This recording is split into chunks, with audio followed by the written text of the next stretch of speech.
Progress. All right, we're calling the Cross Plains Village Board meeting February 27th to order. Roll call, please. Trustee Hartman, Present. trustee Bratton, Here. trustee Brunner, Here. trustee Brooklyn, Here. trustee Womakowski, Here. trustee Calvater, here, president Langfeld. Here. Stand for pledge of allegiance. I pledge allegiance to the flag of the United States of America and to the republic which stands one nation under God, indivisible, with liberty and justice for all.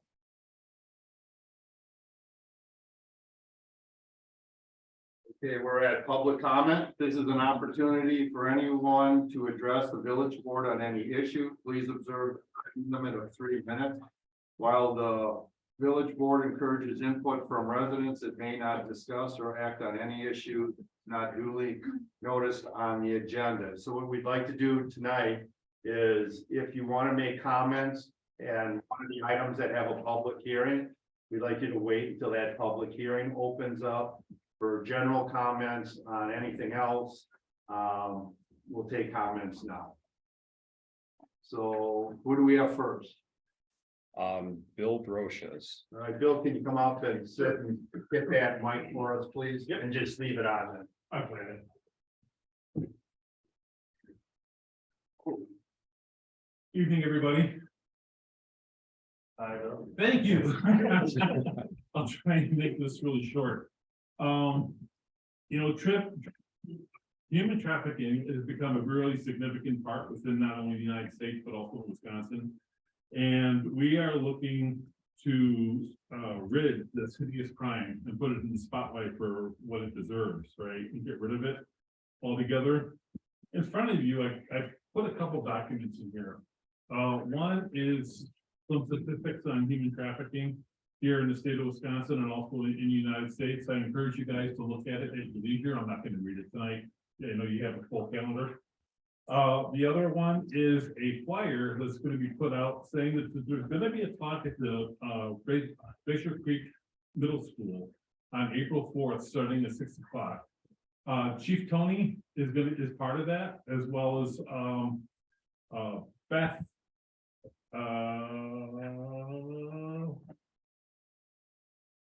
Beth Williams. Both of them are going to be leading this discussion on documentary on April 4th. We're looking to possibly put together another meeting ahead of that in mid-March for village board trustees, for administrators, for police, law enforcement, for clergy, for school administrators. We don't have that defined yet, but we're looking somewhere, at the second, third week of March to try and put that together. We'll, make sure that you guys are informed about that if and when that happens. Basically, it's kind of to tell you what we're going to be talking about when this is presented in April.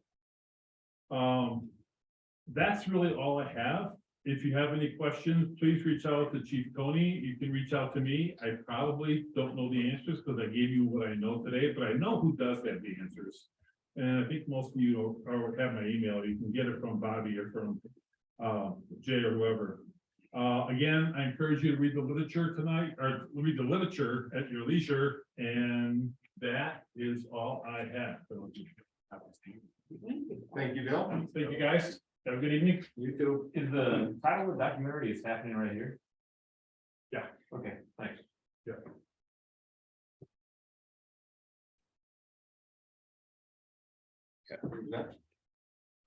John Brand, are you wishing to speak at the later Yes. portion? Perfect. Okay, then that's all I have. For public. So I haven't, Hang on a sec here. When you say later, I thought John wanted to talk and Melissa wanted to talk about sustainability. The energy. Right, but that's not, we don't have a public Oh, hearing I'm so for that. sorry. Yeah, Yeah. correct, Oh, correct. So So they need sorry. to speak now. Yeah, correct. So sorry. Get out of here a lot sooner. Yeah.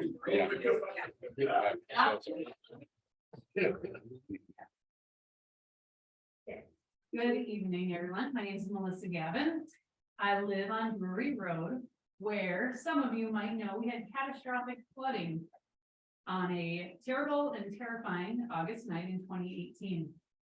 So according to the University of Wisconsin and the Intergovernmental Panel on Climate Change, flooding is one of the impacts we're going to see more of from climate change in the Midwest and in our village as a result of climate change. And what we know from the folks who study it is that it's going to get worse if we take no action. For example, we're going to see more in catastrophic floods. So following the floods, the village did take action. We created a sustainability committee in about February of 2019 to study and make recommendations about what we can do in the village. And the sustainability committee conducted research, we surveyed the village, we consulted neighboring communities, and we learned that most of the village contribution to climate change comes from energy use in buildings. So all of this informed the village's sustainability plan that was approved by the village board in November of 2021. And stemming from the village's sustainability plan, through the hard work and the dedication of members in our community, a resolution now sits before you, ready for action, and truly needing your leadership tonight. So tonight I'm here to urge you to approve the resolution on tonight's agenda, committing the village to reduce energy use and to prioritize clean energy in the village. Thank you for your time. Thank you for your leadership and your commitment to our community's well-being and to the future of our next generation. Thanks.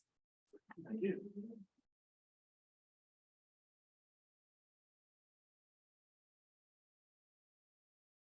Hi, my name is John Barrent, 1401 Main Street in Cross Plains.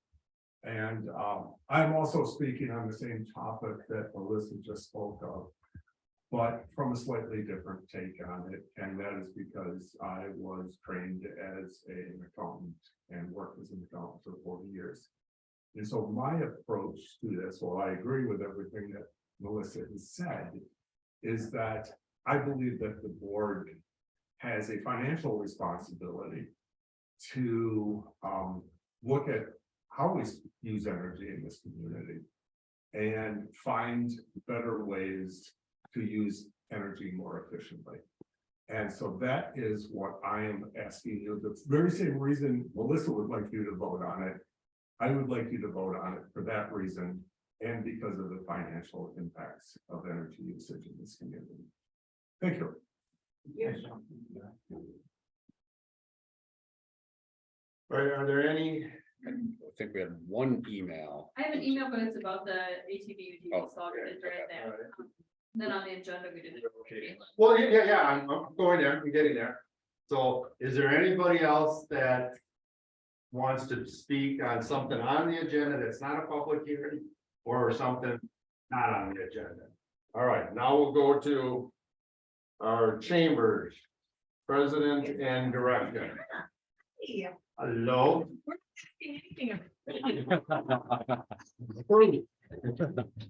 Katie Ripp, I am the president of the Cross Plains Area Chamber of Commerce. I'm Caitlin, I'm the executive director.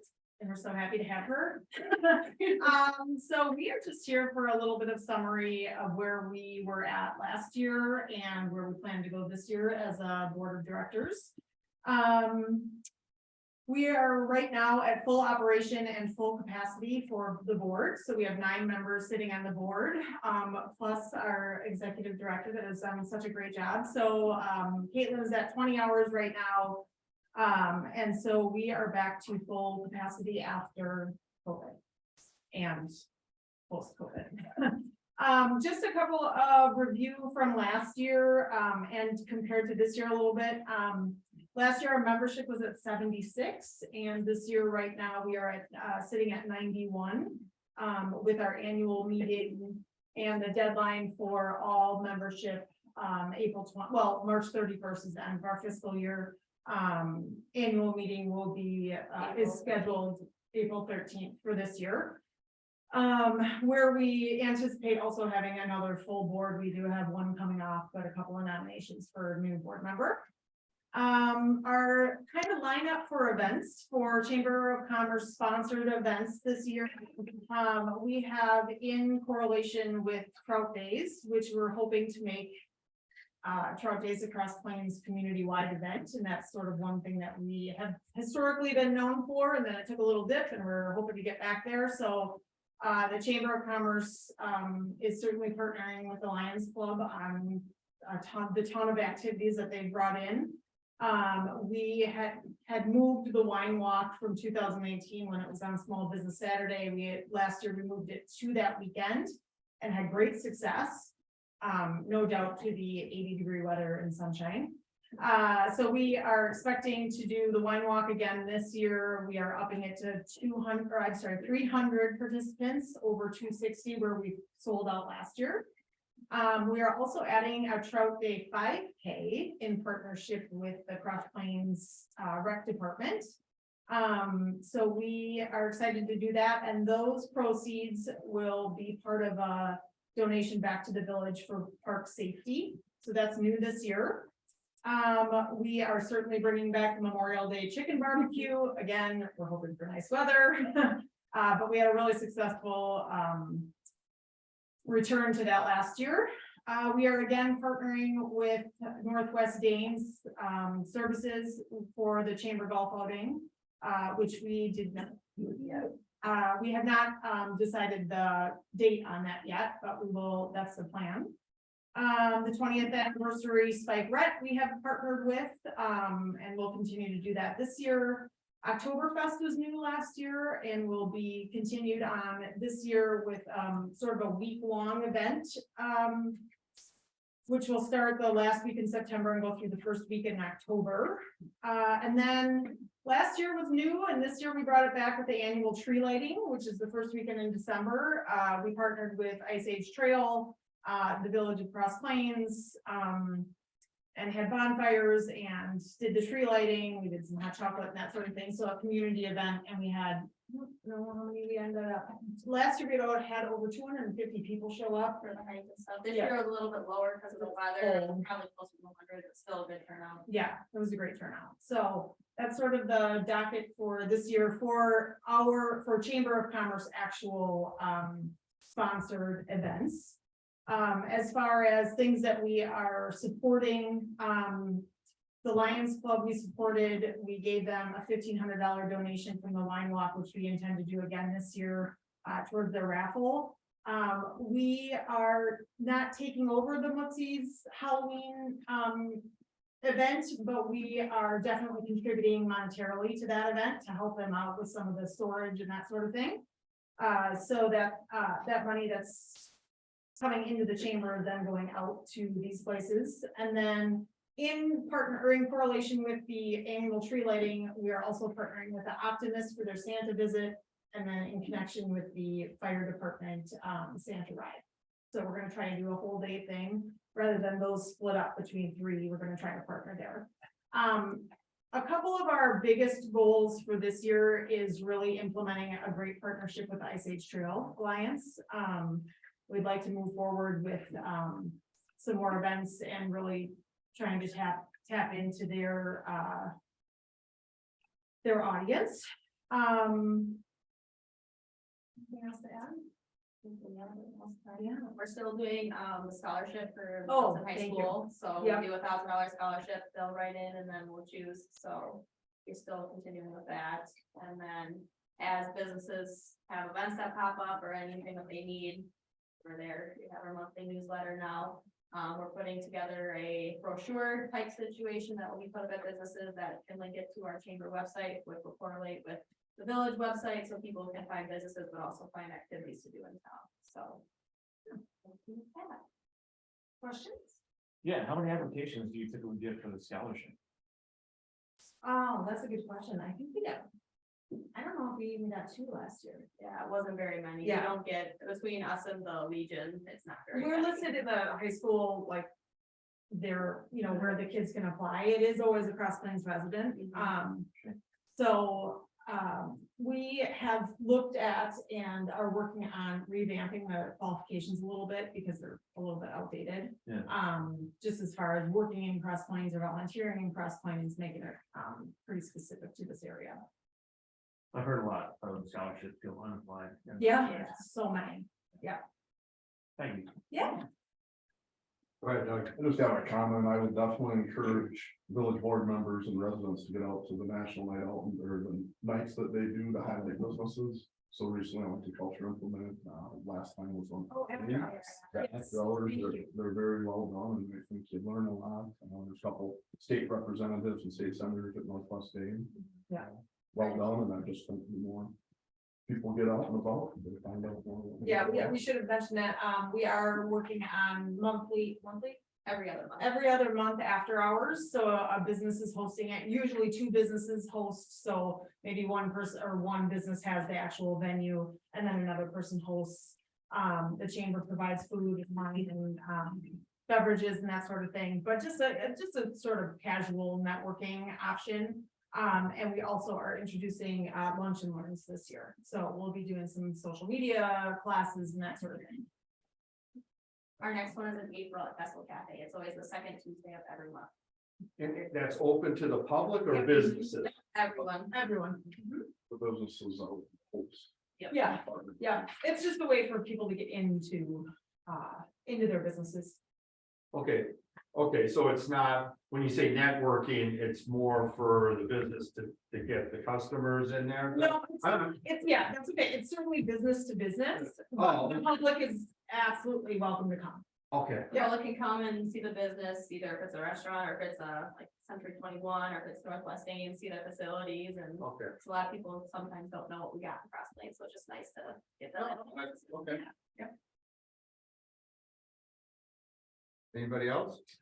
Just one more, just looking at the number of events over the course of the year, have you ever considered combining some of the events, just to get more bang for the buck? We have actually mixed quite a few events for that purpose. Okay.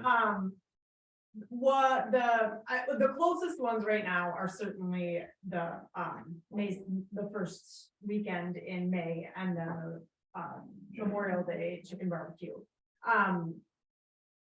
Just by sheer, it's the first weekend of Trout Days and it's Memorial Day, they are just together. There's been discussion about the Memorial Day chicken barbecue, maybe going to a different service organization to take that over.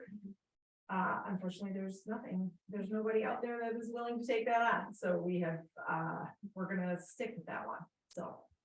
It's a tough one. It's Yeah. fairly labor intensive. Yeah. It's a little holiday. Yeah, but It's a great tradition, but it's gonna change. yeah, when it was taken away, it was noticed, so, yeah. And I think the Trout Days and Memorial Day do serve sort of, I mean, we hope that they serve the entire community, but it does serve sort of two different groups, only because there's not that many, or there's people in here and in Cross Plains on Memorial Day coming to the parade specifically for the parade and that chicken barbecue, whereas Trout Days is just not a holiday weekend, so.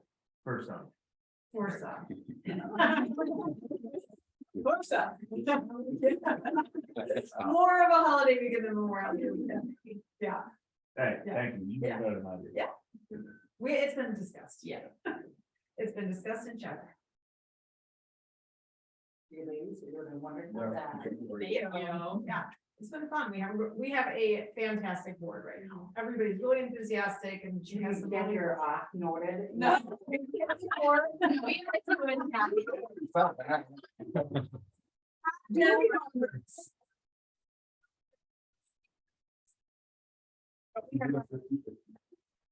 We have a good group right now. We're always looking for volunteers, but we've picked up some new volunteers and we're excited about this year and we're hoping for good weather for every day. So, yeah. Thank you very much. Appreciate it. Yeah. I forgot to ask, is there anybody on the internet that wanted to I comment? didn't see any hands raised. I was just looking. Great. Thank you. Thank you. Thank you. We are good. All right. All right, we're at the consent agenda. Upon request of any trustee, any item may be removed from the consent agenda for separate consideration under general business. Does anybody want anything removed from it? If not, I will make a motion to accept the consent calendar. I'll approve, or second, sorry. All right, I have a motion and a second to approve the consent agenda. Any discussion? All in favor, say aye. Aye. All opposed, same. So moved. We'll go to report of villages officers. I have nothing for this evening. Judy? I don't. All right, other trustees? Andy? Yeah, I'd just like to give some thanks and appreciation to Pamela Bobson, the director of the library, and Chris Holman, the assistant director, who are both retiring.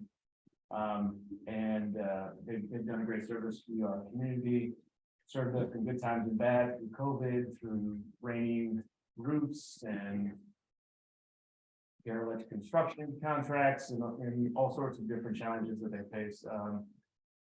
I would echo some of the sentiments that they gave to me at the last library board meeting, that a lot of this has contributed to the inability of them to hire adequate help because of our step salaries that we have here in the village of Cross Plains, and ultimately it hurts the quality of service for the public and the residents of Cross Plains.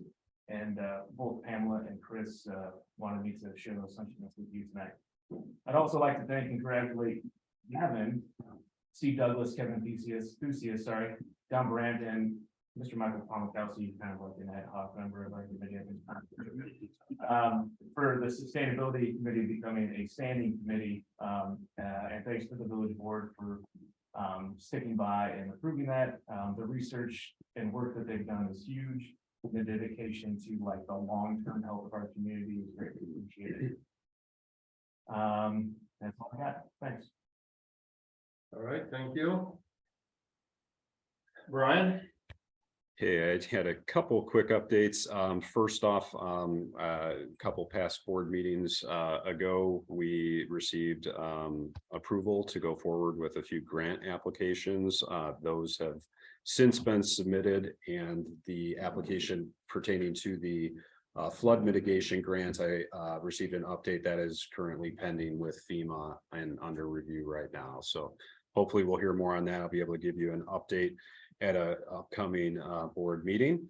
The second item, I am going to be leading, quasi-leading a meeting with the Gateway to the Driftless organization related to the Black Earth Creek Trail project.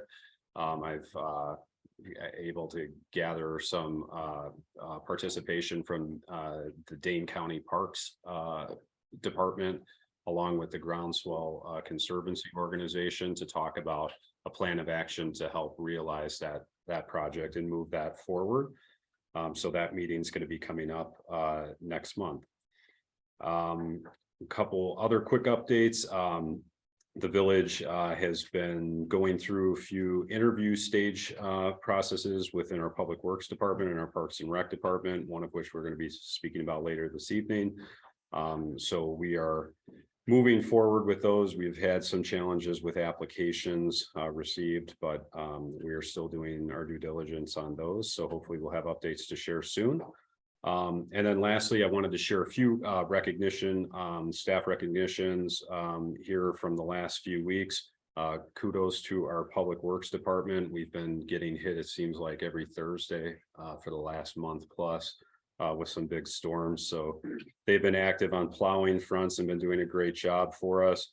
I wanted to thank Mike Axon for also assisting the village with plowing duties, which are not part of his core job responsibilities, but he's doing that for us as needed.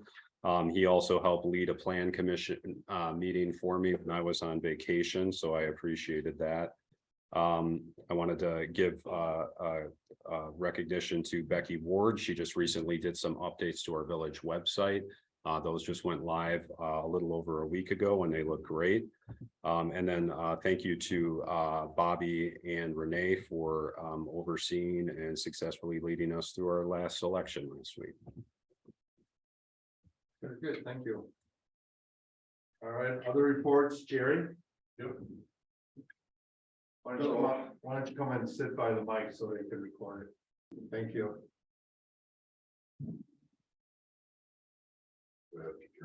It's already on. Okay, I'm not gonna take up a lot of your time tonight. Plan to do that in future meetings on this subject. But I wanted to make you aware that village staff is working on continuing the efforts that were started, nearly 2 years ago, year and a half ago, by Bill Chang, who was the administrator at that time, regarding wages and salaries and benefits, and also the ad hoc committee that worked on a review of where we're at and made some recommendations, not quite a year ago, about 9 months ago. So at this point in time, village staff is taking the project on, and we will be bringing things to you as we get them processed to a point where we think they're where they warrant board discussion. The documents I'm providing, just copies of what already exists, and theoretically you've already seen, but they're pages 47 through 74 of your packet. And if anybody wants a hard copy, let me know, and we'll make arrangements for you to get a hard copy too. Look forward to discussing it more with you in the future. All right, thank you, Jerry. I got a question, Jerry. You bet. Yeah, can you just maybe tell me more about where the department heads are in the process of working on some sort of compensation package? We've just started gathering data since the first of the year, comparable numbers with other communities.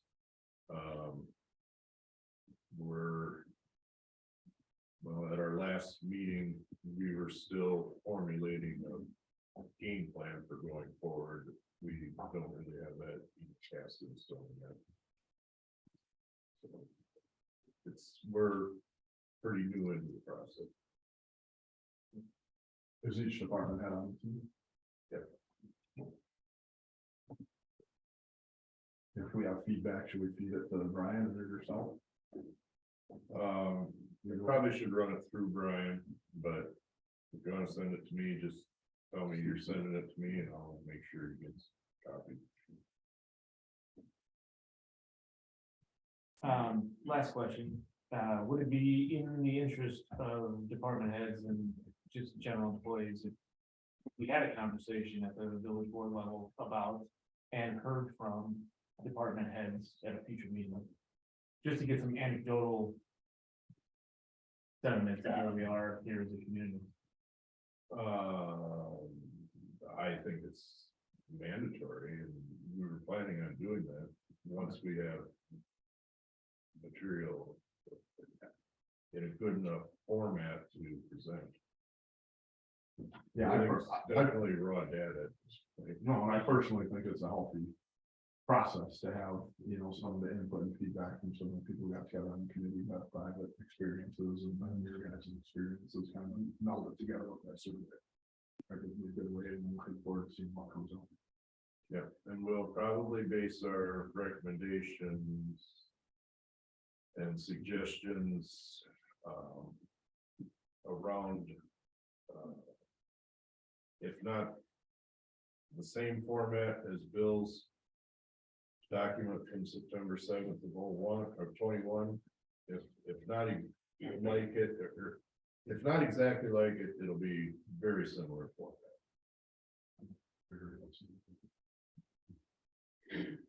No sense in betting again. Yeah. Thank you. All right, oh, Bobby, you got a question? No, I said another report. Oh, God, I see. Jerry's done. Okay, thank you, Jerry. All right, Bobby. I just wanna let everybody know that open book has been scheduled for Tuesday, April 4th, 11 a.m. to 1 p.m. Again, like the past few years, will be virtual, email, phone. And then board of review will be on before the Monday, April 24th meeting. We have two options. We can either do 5 p.m. to 7 p.m. and then have the board meeting at 7. Or if we can get 4 people here at 4 o'clock for a quorum, we can start the meeting at 4. And then the assessor said that if we get any appointments, which we really haven't in the past, we could just schedule those at like 5 o'clock. And then, you know, hopefully have the other 3 board members here by 5. I can be here for, or here for, I can be here for. I'm probably have to be here. No, that's why we're doing it. It's just, you know, you have to sit around for 2 hours, so it's always delaying. I'm just making sure I. Yeah, no, that's good. Yeah, so we just take the quorum to start it at 4, but if we can't, I'm also. So I heard Doug, Julie, myself, anybody else? If I'm in town, I can definitely make that. We gotta post it, so we gotta, it has to be in the paper and everything, so we gotta know.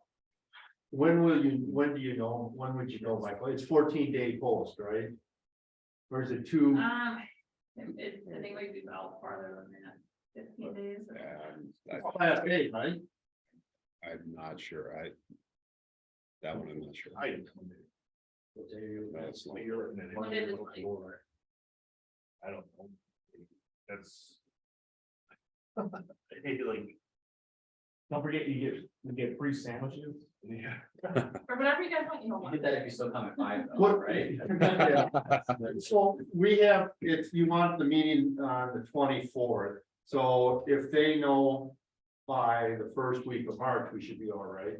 Yeah, I can double check on the, Yeah. I mean, that's Well, first week of March is next week though. Well, yeah, this is April 24th, like 14 days, like what about I tell you the March meeting? Oh, I see what you're saying. You're right, you're right. I'm looking at we're in March. 2 months. Yeah. That's why it's a 14-day post, even the March meeting. Yeah, no, I hear There's a- By the end of March, Yeah. there's- that would give us plenty. Okay, So can we just can you just check that? Yeah, I'll definitely. So yeah. it looks like we have for sure Doug, Judy and I, and then maybe Michael. Michael can do it. I can probably make 4 as well. I Okay, have 2 maybes. yeah, why don't we make that decision end of March, at the March meeting? Just make a note of it so we don't forget. very good, that's all I have. All right, very good. All right, we will go to general business. First one is discussion and possible action. MCP SD School Resource Officer Agreement between the Village of Cross Plains and the Middleton Cross Plains School District. I had a question about that. About the board review. Oh, You gonna volunteer to take the training? That was my other question, was that you need people to take that training. One person. That we probably need to figure out also. who took it last year? Me and Andy, And it's just watching videos. There's, I mean, like, very stimulating videos. Well, no, How long did it take you? Certain power. I mean, I've seen it before, we just had a thing, but I'm a maybe for me, I don't know exactly. It's the April one, so I don't want to say my wife's. Well, it'll either be at 4. And you gotta take the quiz, I think. If I'm in town, I can be here at 4, I'm just not sure I'm gonna be in town on that day. Let's just postpone this again to March, and if no one else wants to do it, I'll take it again. If it's on video, it's a little bit easier than going, I had to take it in person, so that was. Oh, my gosh. Well, they made it 2 hours and they didn't let you out early. And it was dry. But anyways, that's another story, so let's just make sure we try to figure that out on the March meeting. I would move to approve the village board formal agreement with the 2023-2024 SRO contract between the Village of Cross Plains and the Middleton Cross Plains Area School District. Second. All right, I have a motion and a second. Any discussion? What is the superintendent online? She wanted, the only reason this came back, we've already voted on this one. She wanted to be here. Yeah. I did not see her and she is not online as far as I'm aware. So All right, it's a formal. formality. Yeah, I guess so. All in favor, say aye. Aye. All opposed, same, so moved. All right, discussion and possible action regarding Brewery Road construction bid. There we go. Hi, everybody. Hello. I think you met Nick last month. Yep. He's helping Brian and I with all things public works and Brewery Road. So we had the bid opening last week. I'm on page 80. There you are, Brian. At bid opening last week, Thursday. The scope for this one included the Brewery Road project that we've been talking about. We also had some water main replacement on Park Street and then parking area at the Glacier's Edge Square. We also, that was the base scope. We also asked for an alternate bid item to, instead of do seating, put down sod. The table at the bottom of that page provides a breakdown of the bids. You did get 2 general contractor bids, SNL Underground and G-Pro Excavating. Base bid totals are there. The alternate bid totals are a little bit skewed because you have to deduct off the seating, but essentially the net was about a $30,000 adder. And then some supplemental bid items on the far right hand side. SNL Underground is low any way you look at it, any combination of alternates and supplementals. They're out of Lodi. Qualified contractor in the city of Madison. We've had good luck with them in projects in Dane County as well, so no concerns there. So then ultimately our recommendation on the second page leads to an award of the base bid plus the supplementals. After talking with staff, the alternate bid for the sod with the $30,000 adder just wasn't warranted at this point. And then because this is a little bit different than the water system project that we'll talk about shortly, but this is all unit price. So the following pages show a breakdown of every single bid item that was provided. So there's a per foot price of just about anything you could want. The crew in the field will document these quantities and then that'll be the actual bid price that you end up paying. So some of those supplementals may go unused, some of these quantities may differ in the end, but the ultimate award recommendation would be on that base bid and supplemental total of $1,934,298.80 to SNL Underground. You guys will recall this is also the project that the pipe was pre-purchased by the village.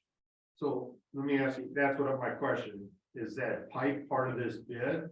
They are installing the pipe that you guys already have, So we have to add the 200 and some thousand that we paid for the pipes to this for the overall project? Your overall project cost, yes, your award would not include the 2S and Underground would not include the pipe cost because you guys are already acquiring that separately.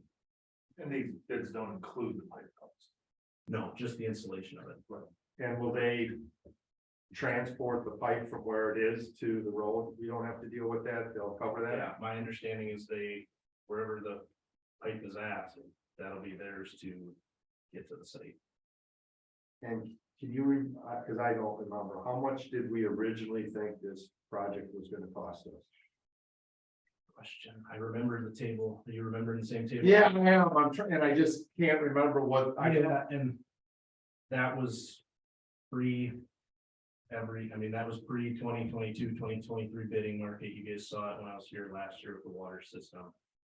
It is not less than that. There were assumptions made at that time that changed. We've added the path, things like that. I'm just trying to figure out how much more we're gonna be borrowing, Correct. because that's gonna add cost, a lot of different things. I don't have, off the top of my head, I don't have that number issued up. In parallel to this, whether you use it or not, we are doing applications to fully fund this through DNR's Clean Water and Safe Drinking Water programs for low interest loans. Typically, the village doesn't qualify for any principal forgiveness through that program, but it is a subsidized interest rate. Depending on how the breakdown with that table plays into how you guys want to fund it, you don't have to do it that way, but we're doing that in the background just as another option. But it was my understanding those funds could only be used for the water portion of it. safe drinking water is water, clean water fund is sewer. Okay. And then the street portion, depending on how you work the magic.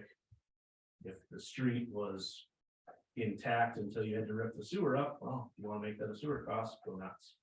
So we haven't done any of that breakdown yet, but there are ways to utilize those programs to shift some of the funds around. Gary?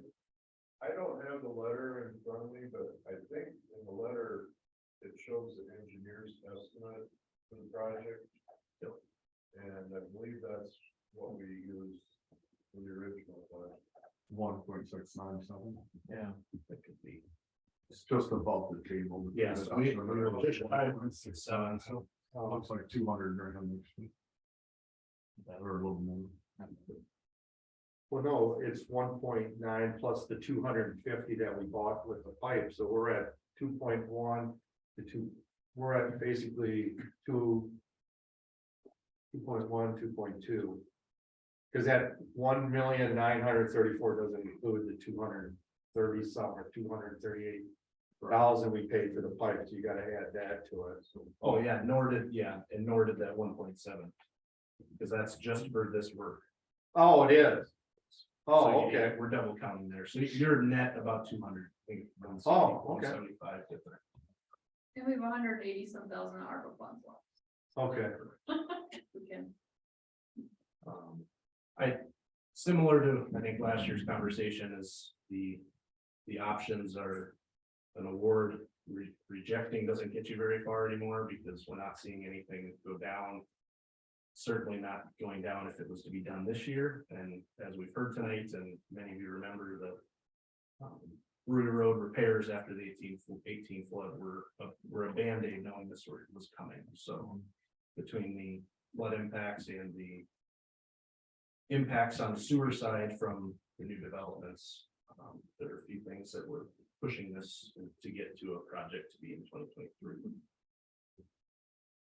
I move to approve SML Underground Incorporated be awarded a contract with base bid plus supplemental bid items for a total of $1,934,298.80. All right, I have a motion and a second. Any other discussion? Michael? But talking with staff, you eliminated the alternate bid of the sodding, with it not being sodded, what is going to be done, and it's not. They'll do their typical, just instead of putting down mats of sod, it'll be just grass seed. So they'll plant and erosion mat that and it'll get sprinkled and it's probably like a lawn restoration work. Okay. My one question. Other one was, it said you had 18 general contractors ran out. Why do you think we only got 2 bids back? The theme anymore is there's so much work and not enough help. So we're seeing it across the board, municipal jobs, water, wastewater jobs. There's work getting posted in communities around the state every day, and the ones that are attractive, they go after, and otherwise they can sit back and wait. So it's purely just a supply and demand at the moment. But I will reiterate, SNL has been great to work with in the past.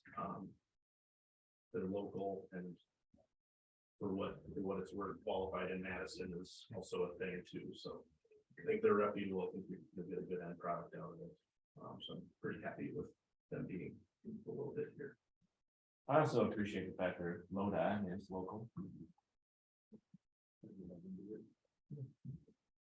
All right, any other discussion? My other question is, why were these other items included in the supplemental bid and not the other one? What was the difference? So they are, in general, still buried in the base bid, but if we end up digging up an area, which you wouldn't believe what they find when they start digging. If you find an area where there's some unsuitable soils that the plans didn't say to dig any further than, we can say, okay, we'll pay you out of that supplemental. So it's kind of a piggy bank to utilize. It's a contingency fund. Yeah, and instead of asking them for a change order to do it, where they're gonna name the price, we can point to the supplemental and said, you told us it was gonna be this many dollars a yard, this many dollars a foot. And we can utilize those as a contingency. And if they don't get used, that gets credited back at the end. Okay. I was just wondering why rock excavation and this were included in there. Yeah. Or some of that is driven by, assuming it's more. what's, depending on what's underneath the road. If you did a soil boring here and you dig right here and it's full of rock, and that didn't show up in the base bid, we can use that supplemental. So if, yeah, to Jay's point, it's a nice little contingency. And why are the 2-inch copper water service laterals up there? In the supplemental? Those are, the supplemental bids are generally things that don't come up that often. If you wanna have a price on versus, they did come up, we'd have to get a price from them, not a pre-discussed price. I got you. Okay, so There that's aren't- really what that. We're not aware of any 2-inch lateral on the project, but in the chance there is when we want a price for, we come across one, you give us a price then. We won't have a predetermined price. Absolutely. Okay, thank you. I was just reading like, why are these here? Okay.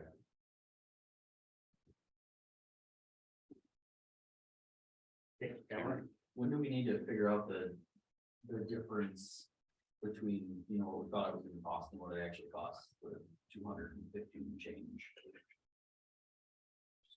And obviously not right now, I guess, but. Well, I think it's gonna be more borrowing. I mean, I don't know if there's a thing to fix, we're just gonna have to adjust. Bobby, you wanna As answer you said, I something? looked today, for both the safe water drinking and the clean water fund, we were approved for a little over 1 million on each. So that's. If it all qualifies. And like I say, I know when we first talked about this, we were talking about the street, you can only do the street part that's over the pipes or would be dug up, so I think we gotta. I don't know if all of that street is gonna be covered by that, because I thought we had about borrowing about 750, didn't we, in the original, when we passed the capital? Yeah, that was the estimate of what could be jail, but Yeah. Yeah, and we'll work, I mean, between these applications, we'll continue to work through the staff and how we can put together a funding package that works. I mean, we've got communities that split it right down the middle, 50-50 and do water and sewer. DNR might pull a little bit off the top and say that's GO because it wouldn't have been water or sewer, but there are communities that make blanket assumptions that we're gonna do 50-50 or 75-25, or some of them will just quite frankly say this is a sewer project and it doesn't make any sense to not put the water in, so it's all sewer. I mean, you can kind of, Well, we're a little caught because we've done, our water rates are tied to this project, so much amount being paid by water, so we don't have that kind of total freedom, because that was in calculation when they. step 2. Yeah, for step 2, Yeah. right, yeah. And that won't go into effect until all of these quantities are known, so there's some time, we'll continue to chip away at it, give you some funding scenarios. So there could be good news. Yeah, and in the background, continuing to do these drinking or DNR loans, historically, the village has not qualified for principal forgiveness, there's BIL money headed that way. I'm not gonna make any promises, but there are, while costs have gone up, there are new opportunities arising, so. All right, any other, go ahead, Michael. Now. This is anything about this per se, but it's about the plans for brewery for the street. Down, there's a park down by Hillside Trail. I was just looking, was a water lateral gonna be included into that park? That was something that was discussed a long time ago, and I just brought up the drawing and I didn't see one. Is there any way, even though it's not on there, is it something that can be added? We could certainly add one. Is that a big deal? Because if we're tearing all that up, getting a water lateral in there could have just somebody. We don't want to garden there or anything. You got a water lateral there. You're not tearing anything up to get one in there. Well, good thing we have a supplemental for a 2-inch water lateral. I don't know if we- If it's not on there, we'll make sure that it gets added. But it definitely, that'd be a great addition. And I missed last week, but just want to get it out there and thought of and. Thank you. All right, anything else? Let's do a roll call vote, please. trustee Paul Mikowski, Yes. trustee Hartman, Yes. trustee Borcar, Yes. trustee Brunner, Yes. trustee Brand, Yes. trustee Calvater, Yes. president Lightfoot. Yes. All right, thank you very much. Go to the next one, discussion and possible action regarding contractor's application for payment number 5 for the 2022 water system improvement. So, because I'm here, you guys have seen this form often enough now, Portsmouth submitted another pay application for month of January through some of February for $156,195.20. As always, these are what they submit. We end up holding 10% back as retainage until the end of the project. Make sure that if there's any issue, we got a little leverage to bring them back. Things are progressing as well as they can. Well 2, well 3 are both, should be finished roofing this week. Working on getting things enclosed. We are meeting with the contractor this weekend next to put together a game plan to get well 2's new bathrooms buttoned up before the baseball season starts. Then well 3 should still be on track for start up later this year, so. All right, go ahead. It's on track. It seems like it's taking an eternity because everything in the electrical world is taking an eternity. They ordered the generator last summer and it's due in October for delivery. So we've got these big pieces of equipment and electrical components that are just taking an eternity, so. That's just a well 3 though, right? Well, 3 is the generator, yeah. But the shelter, the moving of the bathrooms, it seems like that, they put the roof, they put the walls up, they were gone for like 2-3 weeks, and then the roof went up, but it still doesn't have doors. I'm just wondering why that one isn't moving on, because I gotta believe they can find doors and sinks. Yep. And toilets. So I think as of the end of this week, their goal is to have everything buttoned up, doors. Oh, okay. Doors and roofing taken care of, and then. For well 2, we should be able to get some temporary heat in there to get some things painted, get the plumbing fixtures installed on the inside. Yeah, it's stop and go, admittedly. Yeah, it's just, that's what it seems like. But I think in the end, we should be in a good position in terms of this original schedule, although a long one. All right, do we have a motion, please? I'll make the motion to approve the payment as presented. I second. All right, I have a motion and a second to approve payment number 5 of the 2022 water system improvement. Any discussion? All in favor, say aye. Aye. All opposed, same. So move. All right. Thanks, everyone. Yeah, thank you. All right, we're at the village ATV, UTV ordinance updates. Do I have a motion to go into public hearing? I'll second. I have a motion and a second to go into public hearing for the ATV, UTV ordinance updates. Any discussion? All in favor, say aye. Aye. Aye. All right, public hearing is open. Do we have people who would like to speak at the public hearing on the ATV? I know there's a lot of people out there that. No one wants to speak? All right. Oh, okay. Take me a little while. All right, Bob, get up there. Mike's on, got a hot mic. State your name and address. Robert Sagmon, 2616 Elmwood Circle East, Front Plains, Wisconsin. Thank the board for taking on this, change a little bit in the ordinance for the ATV and UTV. I believe we've been a good citizen in the village here for the years that the ordinance has been here. And would greatly appreciate passing the ordinance now. Again, I think it's a handy thing for the village to have, and I appreciate everything you do.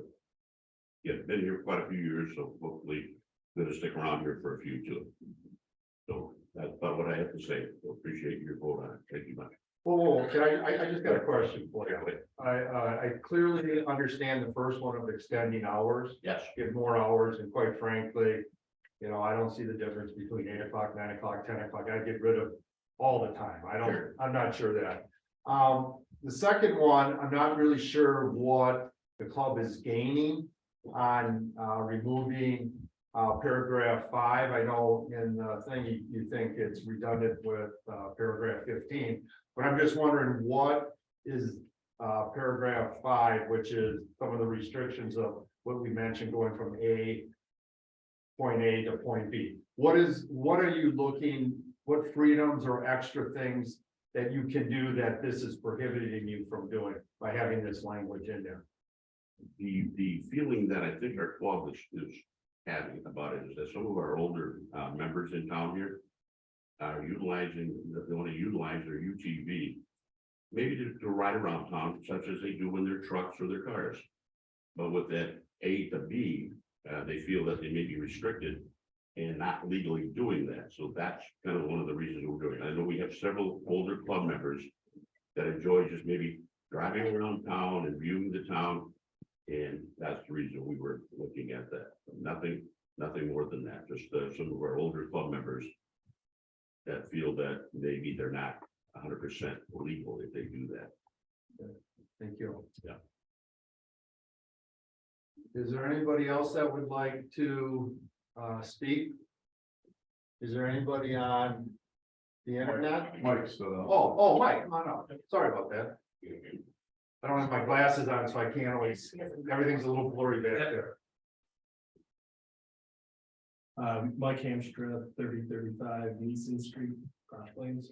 My wife is not able to be here, so I'm going to speak on her behalf, but I think, you know, as Bob said, I think we've been good stewards to the community, and to answer your question about paragraph 5, I think also in talking with Chief Tony, it was one of those things where, you know, they get calls. It's very hard to say if someone's going from A to B. We haven't had many complaints, but if someone goes by your house a couple of times, how are you saying, well, I went from my house to the pig to another person's house. I passed the same location 3 times. They think they're, you know, they think they're just riding around. And as Bob said, a lot of people are just using it to get out and get around town. So, but I just think that, again, we've been, put the ordinance in place. We've been good stewards in the community, and we've kind of done everything we can. We're looking to grow the club and teach people more about it so that we can have other activities here and kind of grow the community and grow our club. Thank you.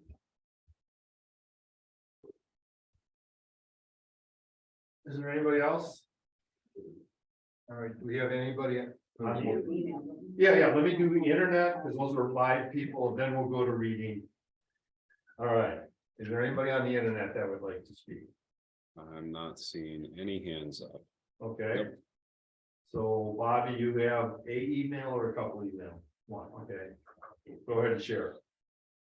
This is from Michelle Doolin. Says, members of the village board, my name is Michelle Doolin. I live at 3028 Springfield Road, Cross Plains. I'm also on the Dane County Board of Supervisors, Representative District 28. I'm only stating this because I have the perspective of observing how 4 villages and 7 townships approach the multitude of concerns that a local government is responsible for addressing for their residents. And I'm aware that the change being proposed is currently what's allowed in the town of Maisel, the village of Maisel, and the village of Black Earth. But today I'm speaking as a resident of the village of Cross Plains. I must be honest with you, I was initially against having ATVs and UTVs street legal in Cross Plains. I was concerned about safety, which is ironic because I'm someone who firmly believes that the safest way for people to enjoy outdoor recreation and hobbies is to give people options to enjoy them in a safe, respectful, and responsible way. Skate parks are a good example of this. The reality is that ATVs and UTVs were street legal in Cross Plains for a year, and I hadn't noticed. What does that mean? It means that those who take advantage of this ordinance have not been the public safety menace people who were against us had anticipated it would be. In light of that, I think it would be reasonable to allow the extension of the hours that are being proposed. Okay, do I have a motion to close the public hearing? Make a motion to close the hearing. I'll second that. All right, I have a motion and second to close the public hearing. Any discussion? All in favor, say aye. Aye. All opposed, same. So moved. All right, we're at discussion. I guess I would ask that we separate these into two motions.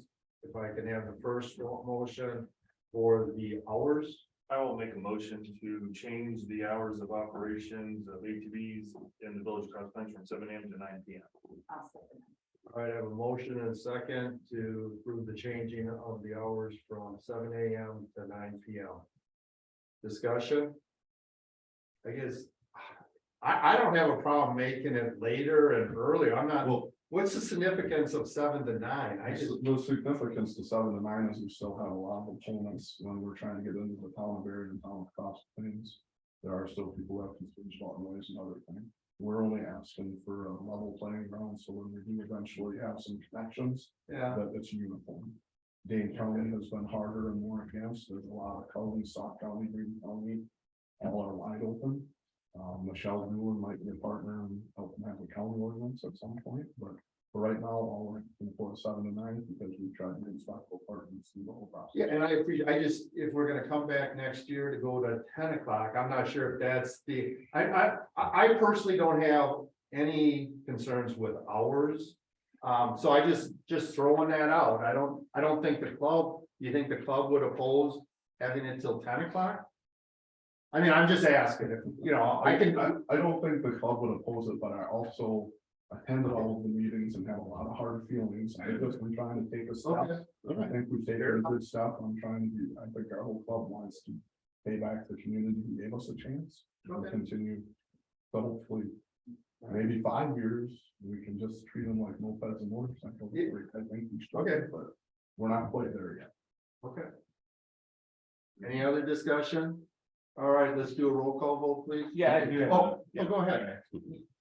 I agree, generally speaking, that the ATV UTV situation that was brought up initially was a crisis that didn't happen. However, you know, they are gas guzzlers. They do take about 12 gallons a mile and they're.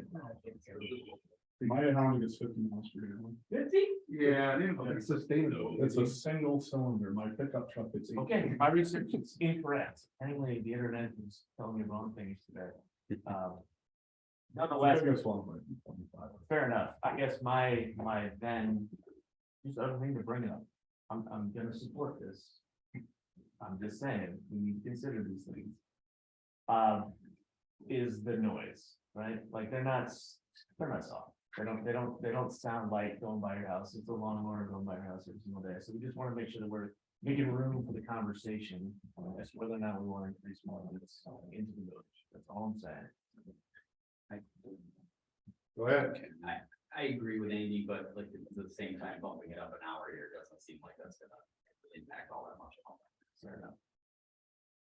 And they are manufactured to be below a certain amount of decibels and then I'm sparking this pictures. They're much quieter than they used to be. I haven't seen a racing quad in town. I've seen. I do trust your expertise on ATV stuff. And I have to say, there's a noisier motorcycle and a car than the ATV that drives by my house. I also do live next to those rascals over there. And boy, oh boy, Yeah, I know. they've never woke me up with their ATV. All right, any other discussion on this one? Roll call, vote please. Trustee Brandon, Yes. trustee Brunner, Yes. trustee Brooklyn, Yes. trustee Hartman, Yes. trustee Paul Mikowski, Yes. trustee Calvater, Yes. president Lightfoot. Yes. So the next one is the request to remove paragraph 5 that have the 3 restrictions to it. I will make a motion. Oh, to- sorry. Motion and a second discussion.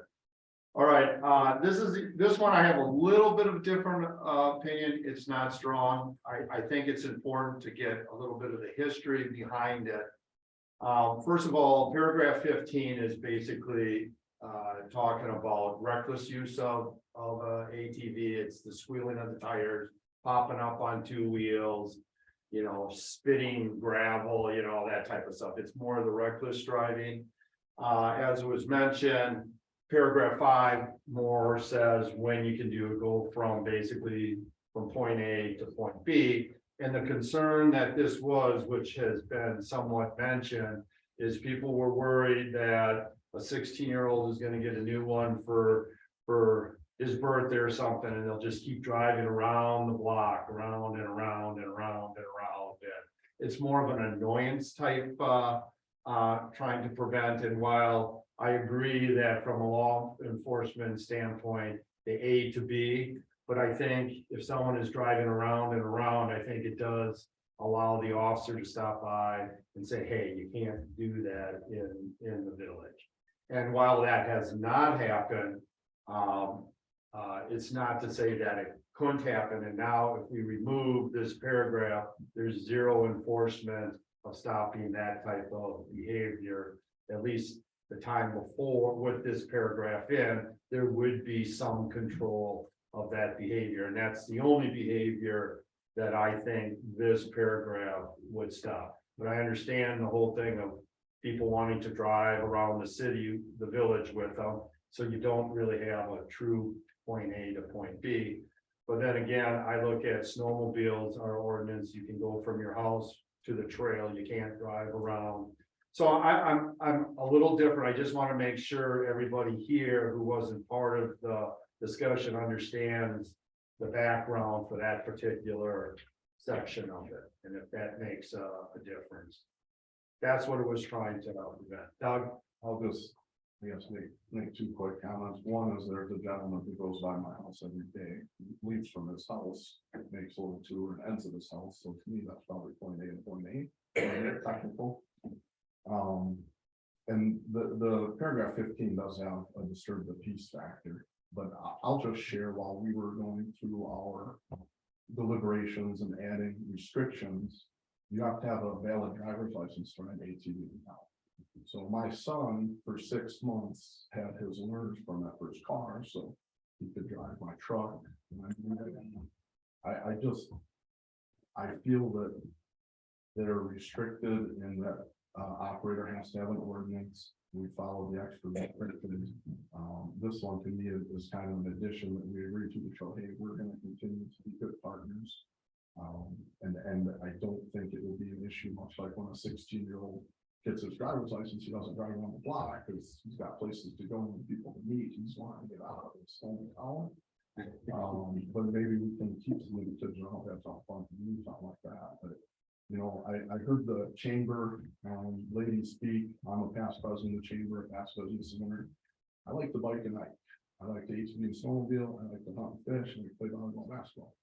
If Cross Plains wants to be a tourist, wants to be a community and economy where we welcome people, I want to be welcoming. I think we're more welcoming if we don't have extra restrictions. I think that's one. Well, I think our whole club's fine with the additional restrictions, even hours just staying 7 to 9, to be inclusive and welcome. Anybody else? Michael, you pondering something? I am. Cameron? I beat him to it. No, it just.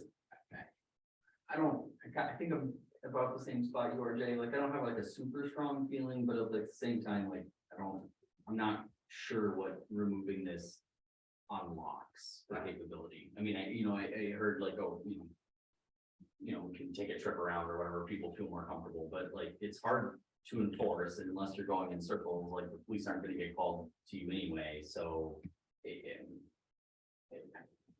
it ain't broke, don't fix it. Like, I'm not sure what's broken here to remove this. I think Cameron said it very well.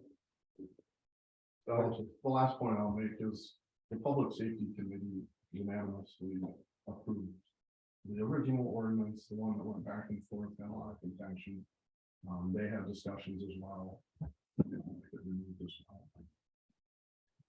Judy?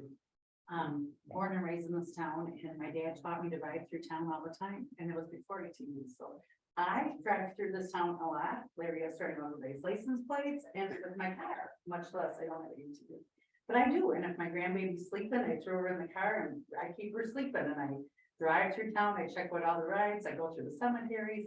Like, I do that with my car, so I don't know what's the difference if I drive around town in my car or that. And I know, I don't have a point A to B to go in my car, I just drive. So I don't feel like there should be a difference if I'm on an ATV versus in a car. I see the Chief Tony endorsed removing this, and so he's the one that will ultimately have to deal with the lack of punishment, if you will.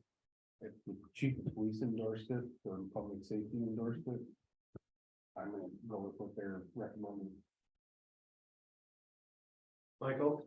Yeah, I have more of a question. So let's say somebody gets on their ATV and is doing laps around their neighborhood and the police get a call and the individual's still doing it.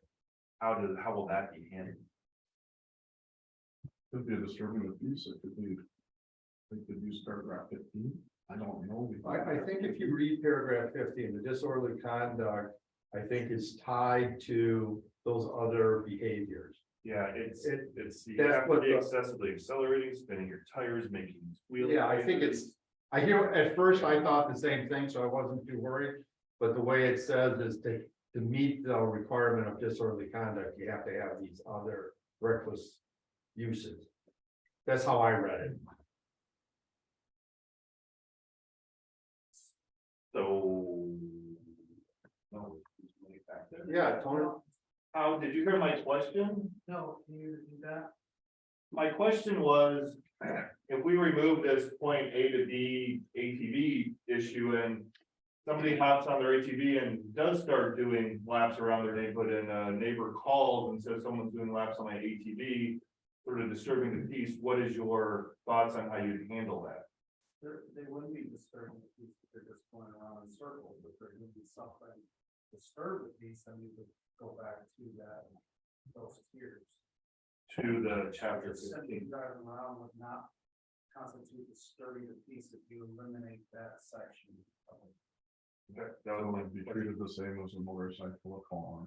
Right. So the changes when you steal your tire. But my opinion is there's been 3 years that hasn't happened. You know, the people who ATV in this community, when I see people, they stop at every stop sign. They follow every traffic law, and I see plenty of other vehicles not doing those things. So that's also another reason I think it should be. And Doug, I think you have done an outstanding job. The question is, if that gets removed, does it open a door for a few people to spoil it for everybody? That's the question. Well, the that you ask. input is like a $20,000 purchase, so I would argue no. Oh, okay. You know what I mean? I don't know how the price would make a difference. Well, because you're not gonna have like an influx of people buying ATVs all of a sudden because we eliminated the ATV. Oh, no, I see what you're saying. And typically, No, I wasn't thinking that. typically if I go on a Wednesday lunch ride, it's not even close to me, and especially I'm no longer young. So, you know, it does seem to be a boomer, older person activity. And I think the communities that are doing it right have less restrictions, right? County is wide open, it's just local laws, local traffic laws. Is there a way though that we can mitigate the concern that there is an opportunity for abuse? For example, I have been in situations, not in the village, outside the village, in the town of Cross Plains, where I've been trying to quietly hunt and ATVs are just running up and down, up and down, up and down, up and down, up and down, up and down, up and down, up and down, up and down. And I think that's the concern that people are worried about. And what township for me? The village, or sorry, the town of Cross Plains. Town of Cross Plains is not open to ATVs. Well, I mean, You again. know, there's also. Just an example of what he's talking about, that you have something like that. Maybe there's some way in which we can both over here. I think the ATV group, and I think we didn't even know, we had this for 3 years, it hasn't happened. It's not gonna end anything if it stays in there. I think it's simply, we've, shown good partnership, and we truly do want to work with the town of Barry and town of Cross Plains to get some. And so one of the reasons they won't is because of all these fears. Someone just rides around, and if somebody's racing, the example you gave, my uncle lives in the town of Cross Plains, my uncle's farm is there. I cannot legally ride. I could play a game and put a farm sticker on. Go bam, hang on back and go wherever I want. That's not what I wanna do. I don't think that's good for business. I don't think it's ethical. The police, the Dane County sheriffs don't stop being used if they see somebody on the road in the town. So, see, now that argument which you just made makes a little bit more sense. What you're saying is basically having all these rules puts a fear factor in having someone else have it, because look, Cross Plains have it, but look at all the rules they have because of the fear. Well, and the town of Berry passed it if the village. did. And Right, then they took it back. Yeah, no, I understand All of that. these kinds of fears. Right, And no, I just don't- understand that, I understand that. And Oh, okay, chief, Yeah, I'm just gonna make a quick comment. So I'm not endorsing one way or another that, the public safety committee that I help liaison, I don't take opinion on one way or another, so. Because we have to enforce the law both ways, right? But I do believe that, you know, there was some fear mongering with regards to ATVs. That is not, we have not had any issues. We've issued one citation in 3 years since adopting it. There's nothing wrong with adopting this and changing this. If it gets to go the other way, we just bring it back and change the law back. I think that we give them an opportunity to try it. I mean, you can always redo the law, and you can always put it back on an agenda. And I can do it as part of a report if people really want to know. All of a sudden we start getting things, but I think it just makes sense to try it. We haven't had any issue. yeah, thank you. I do also think, as you know, we communicated and tried to do this, the ordinance can go away anytime it's abused. It needs to be an agenda item and we take away the ordinance. What we're doing is making a small adjustment, and I think it's based on the experiences and the data of the last 3 years. The citation was for going a 1/10 of a mile on Main Street. And it was somebody who wasn't a pro, you know, who knew, and that's why he got a ticket. We've tried to educate as much as we can, but I've seen a lot of people riding and launching our club. And we don't know, and that's fine, we can do that, you know. I think it would send a positive message that we've done a good job of something needs addressing, we've been good partners. But And don't get me wrong, you know, I've been a backer of this from day one, and I still am.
for removing it, like I thought I was gonna hear like, oh, this is gonna be like some great new opportunity for us, but again, I don't see a reason not to remove it, so that's a double negative, so like, yes, I'm for this, is what I'm saying.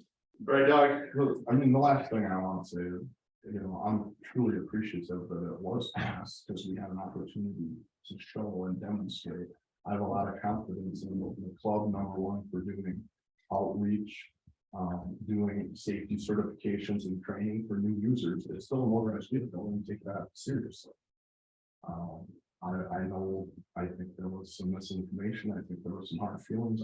That's not how I like to do anything. I want to be a partner in the community. I think that's what the club's about.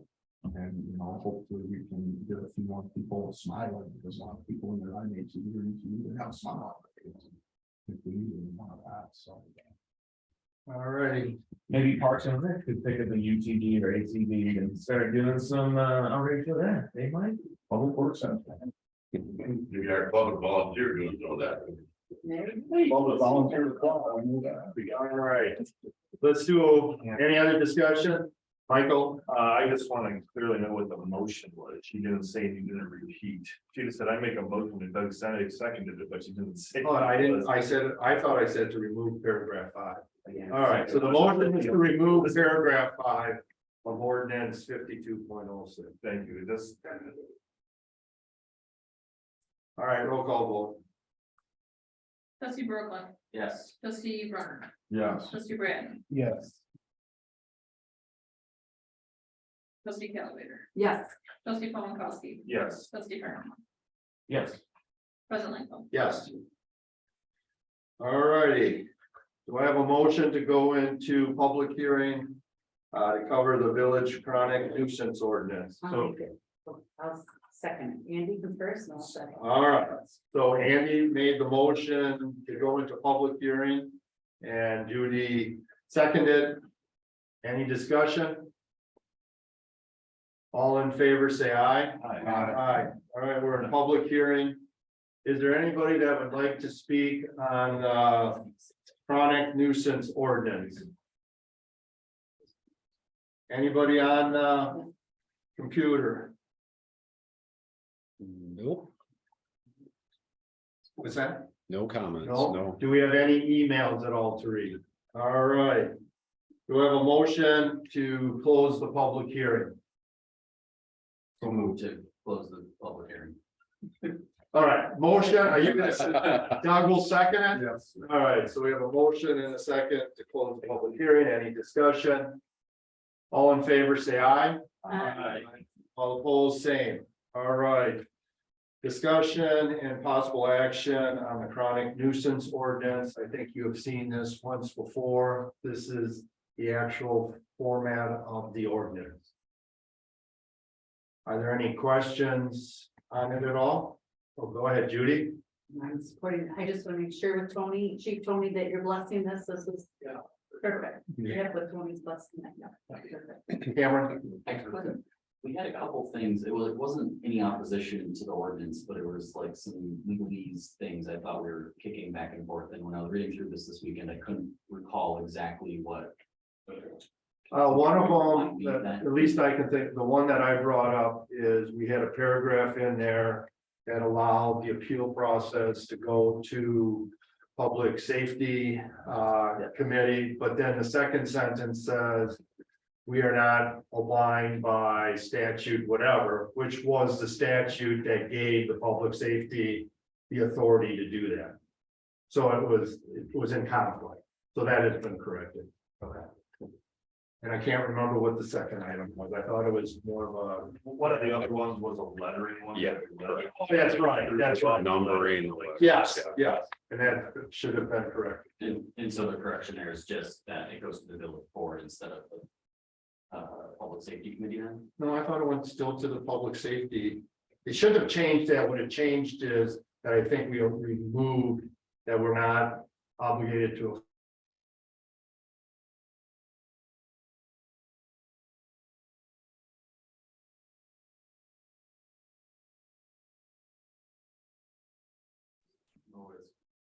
when you brought it up though, that was the one thing I was like, oh, but the planning commission's out of it, so. No, the plan was never in. It was Oh, okay. originally in the public safety. Or, I'm But sorry. they must have said that they wanted the board to have, which would really make sense, because really what you're doing is you're holding a third party responsible, and it's pretty extreme. You can eventually end up taking their property away, Yeah. which I the think that's board would fine. always have to, we wouldn't allow a committee necessarily. So, And I think that came from Paul. Maybe. yeah, maybe, Yeah, I think but yeah. All right. And the lettering is okay now? Yeah, it says through T and they're actually T on there, so. Okay, very good. All right, any other discussion? Let's do a roll call vote, please. I don't think we have a motion. Oh, no, we didn't do a vote. I thought, oh, that went to the public hearing. Correct. Okay, I need a motion, please. I'll make the motion to approve the ordinance to create section 23.10 of the Village of Cross Plains Code of Ordinances concerning chronic nuisance process. All right, so I have a second. All right, thank you. We have a motion and a second.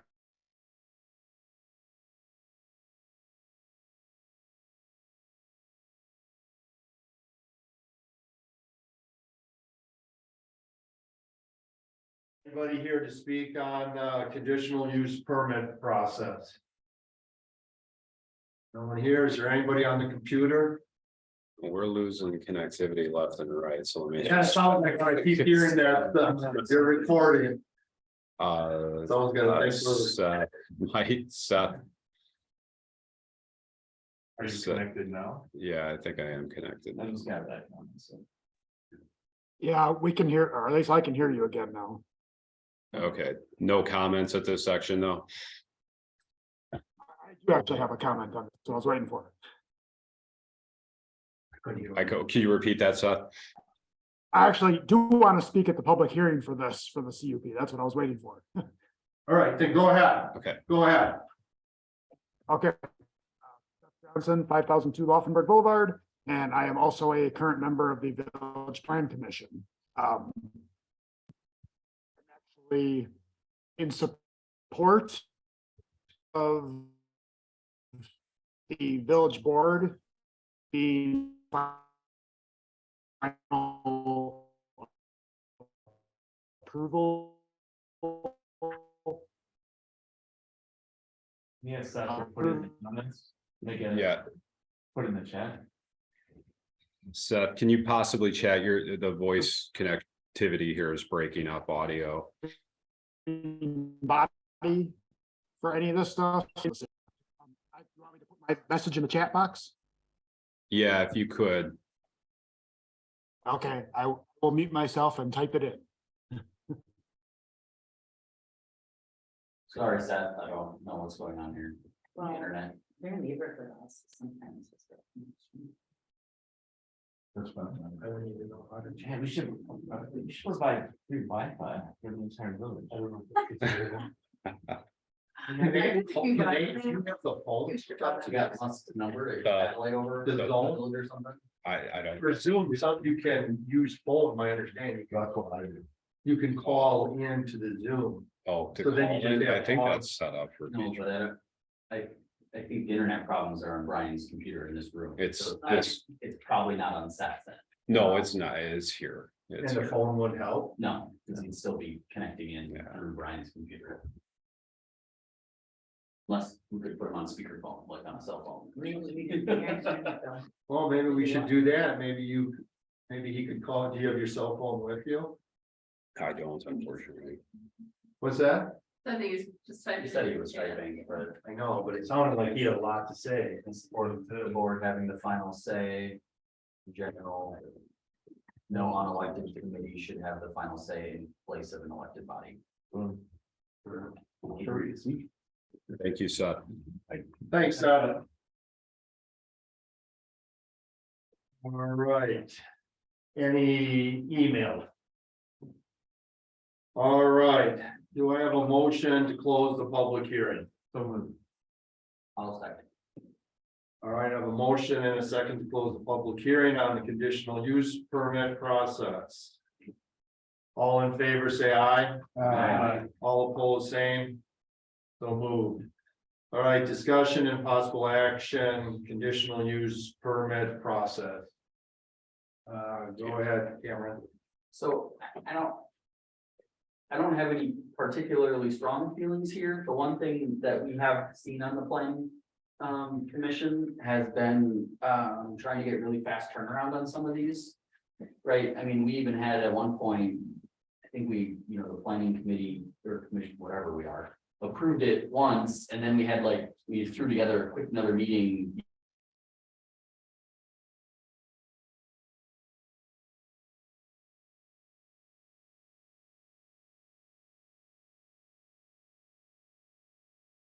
Motion to.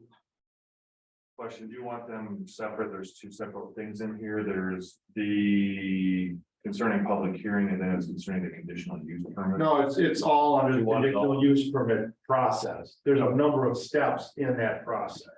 Right, there's. Yeah. All right, I'm just gonna, a motion to. Repeal and create certain provisions of section 84.158 concerning public hearings and sections 84.161 concerning conditional use permits issued by the village of Crum Plains. Do I have a second? Second. All right, I have a motion and a second discussion. Cameron. So the flow will now be public. Well, I guess who will do the public hearing? It probably. Here. Okay. So here's how it's gonna So work. planning commission will approve, then it will come here. No, the Okay. planning commission will get the conceptual idea. Yep. And then we'll give them feedback on how to meet the requirement. And then when they get that done, it moves to the board. And that's where you do the public hearing and you do the final. So it has to go to planning commission, board, planning commission, board. No. Okay, I'm sorry. Plan commission, Yeah. board. Oh, okay. Planning commission for That's fine. public hearing then. Oh, when you said we. I'm We, sorry. he meant. You meant planning. You're on that one too. Yeah. Apologies for not being we, I thought you meant us here. No. Okay, I'm good. Okay. So what it's really done is just moved the second part of the process to the village board. And they will do the hearing and quasi hearings, right? All right, let's do a roll call vote, please. Trustee Hartman, Yes. trustee Dombrowski, Yes. trustee Calvater, Yes. trustee Brand, Yes. trustee Brunner, Yeah, trustee Berthman, Yes. president Lightfoot. Yes. Okay, discussion and possible action related to the tax bill inserts. Just a little background. This is, if you remember the budget, everybody had to put in some ideas of either reducing costs, bringing in more revenue, being more efficient. This was one of the ideas. I'll let Bobby, it's her idea, so I'll let her explain it and cover it. Yeah, it's just a cost saving thing. We could eliminate sending out the inserts. I did hear some feedback where it sounds like people actually do read this and want this, and it's not a huge savings, so. I don't want to formally recommend that we keep it, but I don't see any reason why we can't just keep doing it. Okay, does anybody have a comment that doesn't agree or? Because if we're keeping it the same, then we don't need to take any action. The only action would be is if we no longer wanted to do it. I agree. I think that's extremely important to share with residents where their taxes is going and how we sit, so. I think people guys. I think do. it's I agree. a good thing to see. Yep, Yeah. I agree. Go ahead, When Cameron. people haven't dissected it and they complain to me, I've been able to be like, no, go look at that paper, just, yeah, there's a certain percentage of the stuff that we're responsible for. It's not like all of it. So, I mean, for $225, I think, and just from a transparency standpoint, right? I think it's really important. Again, people pay their property taxes and they assume, I don't know what they assume, but they shouldn't assume anything. They should be clear on what the money's going toward. All right, very good. All right, take no action on that.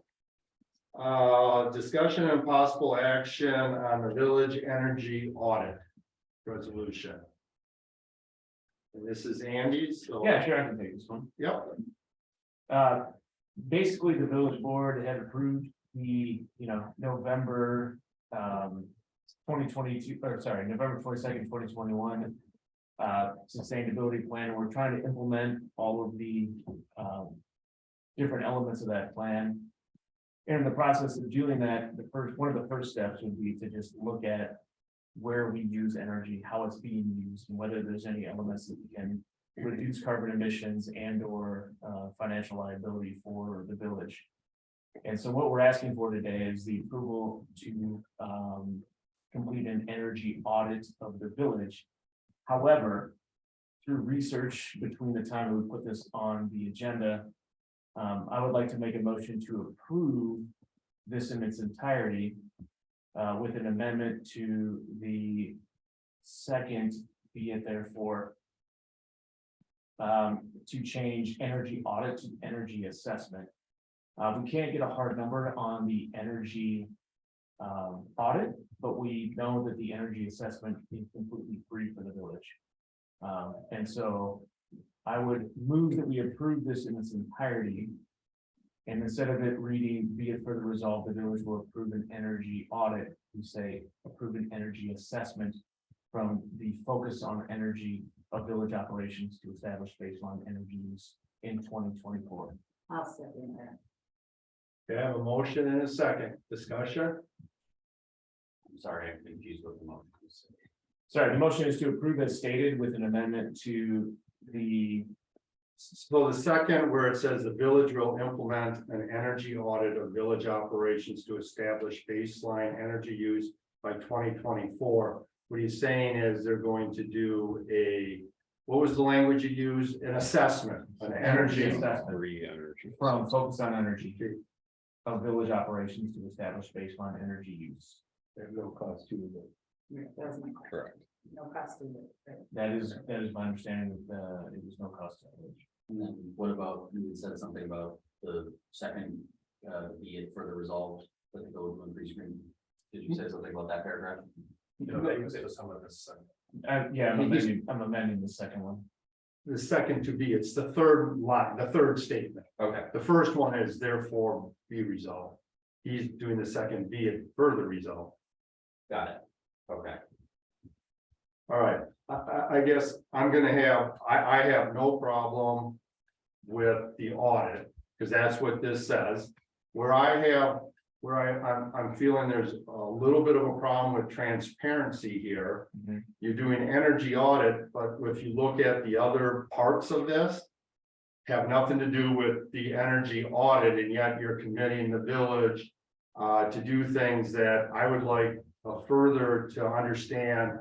Let's just take the village will prioritize community-based development of renewable energy in Dane County and surrounding counties. So can you give me an example how we can do that?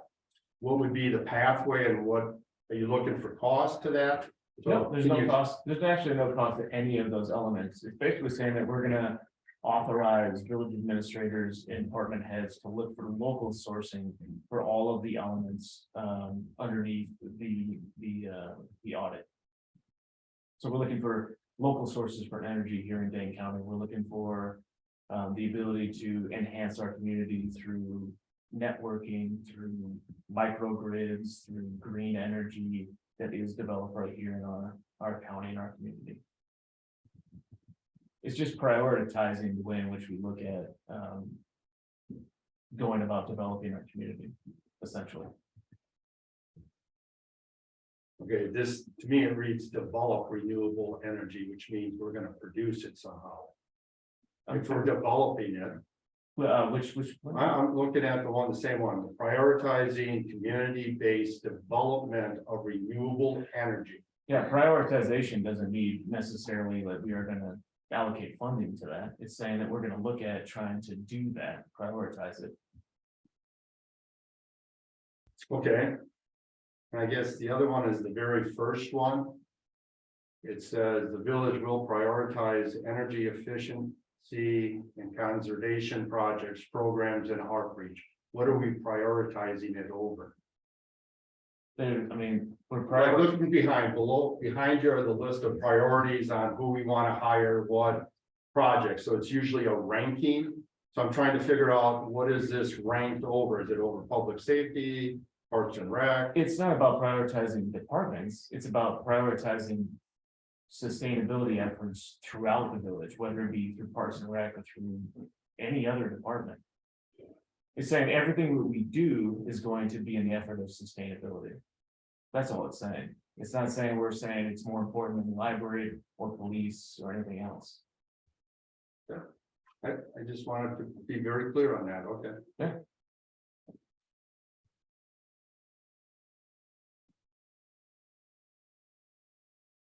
Any other comments on it? So just as something as simple as the brewery project, we're just adding that increases pedestrian opportunities. Yeah, sure. That's a good That's example. what we're focusing to look at, more opportunities for hiking and biking. Instead of putting in sidewalk, we decided I'm gonna do a bike path. Yeah. And the village was gonna take it on. Maybe more walking fast on parking. Clean water, clean air. As long as we are very clear, because I believe everybody should know what, when we vote for something that says the village will, that's a commitment. So I expect us to be held to that stand. But if you're using prioritize as just, we gotta look at it and stuff, and it's not putting it at some part of government that this goes over something else, and I'm all totally fine with that. I'm reading it as we're gonna take more of an initiative to make sure things are sustainable, where you're taking, like, you're looking at it from like, how could this affect us? Like, what are we on the hook for? Correct. I'm seeing it as we need to keep this forefront in our minds as we do these large projects. Right, and I just want to make sure we're all on the same page when we talk about that. All right. Go ahead, Cameron. So like, I hear what you're saying, Amy, but like, this doesn't read that way to me. Like, the purpose of this resolution and pledge is to focus all future village decisions, projects, and official government business towards like, it's not like it doesn't sound like we're gonna try our best, like, it sounds like we're gonna do it. Which, like, I'm all for, like, I wanna be super clear, I'm for green, but like, just as an example, a few years ago, we had a police car come up, right? Chief told me, looked into getting a hybrid one, but, talked to the Madison Police Department, they had one, there was issues, the cost was gonna be higher, and ultimately decided, it wasn't quite time right now. I guess if that exact decision were to come up again, and now we're bound by this, do we have to buy the hybrid? No, we just made the wrong decision. Well, but no. But at the time, like, the hybrid, like, hybrid didn't have quite the technology or whatever for the police cars. Like, I remember listening to the board meeting where he, presented on it, and there was higher maintenance costs and all that stuff. So it was more expensive to have that car than it was. And it wasn't that we were never gonna get one. It was just like, maybe it's just not quite ready for police cars. Additionally, it's a pledge. It's saying like, we're gonna put this in the forefront of our mind. If it doesn't make sense for the village, we're not legally obligated via this to always say like, the environment has to come before everything. What we're saying is that we're going to make a conscious effort to do this. And doesn't put any stipulations in front of it. It just says, look, this is what we stand for as a community. And I guess I'm good to say that, but this doesn't read like that to me. A lot more like, and maybe Jay and I are just reading it the same or something. It reads a lot more like a commitment than it does a pledge. I see, and I agree 100%. When you use the word will, that makes it just like shall. It's not like you have discretion. You will do this, you shall do this. Those are, and as you know, and I sent a memo to the sustainability with my concerns on that. I'm with, I don't care if we change the wording. I just want it on record what everybody is thinking this saying, because Cameron and I are thinking alike. When it says the village will do something, otherwise we're just talk. I believe in doing the walk, and to do the walk, I need to know exactly what you're talking about. The energy audit, I'm very clear now on what you're looking at and the steps and stuff, 100%. And I'm very much for green. But when you throw these other things in, first of all, I don't know what they have anything to do with an energy audit. these other steps, and then they use the word will, which, again, I'm coming from law enforcement. And when those words are used, and I know the legal, when you read a statute, when it says shall and will, you don't have discretion. You have to do what it says. Now, Cody's reading it differently, and Doug is reading it differently, and I agree with them. When these things come up, our priority should be looking at energy use. So when we do the new building, we should make that as zero energy use as possible. I agree with that. There's a difference between that and saying you will do it no matter what. But that's not what this says, Jay. Okay, I'm just telling you, and it's not only me reading like that. So as long as everybody's here having this discussion and it's on record of what you really meant by this, I'm okay with that. Additionally, I would add, by Okay, having a standing sustainability committee, shall and will consider, right, would be completely within the bounds of what this is like we could throw anything to the sustainability committee to do this work, and it will fall within the guidelines that you guys are concerned about. I just, and again, I'm not gonna regurgitate everything I sent in my memo, but it would have been helpful to have exactly what you're thinking, paths to get to that. And if there is a cost, how to get it. So, like I say, I'm not sure how we get to some of this community-based development of renewable energy in Dane County and surrounding counties. That's the beauty of it. We don't know yet. Oh, We're gonna find it. okay, all right, that's beautiful then. If that's not how I read this, it says the village is on the hook to do this. Now I'm gonna try to figure out how we're gonna achieve The it. village is on the hook to think about it. Okay, That's what this all says. We are on the hook to think forward. That's it. all right, that one I can support. And I do think there'll be some more opportunities with that line and there's some. I know what. things with the ETC line. There might be some other opportunities for solar very close. Here, Oh, and I think that's what this team will be looking at, and sometimes there's some friendly government grants to do things like that. There's neighbor electric ATVs in production, there's a little pricey right now. But it might be an opportunity for the village to run around.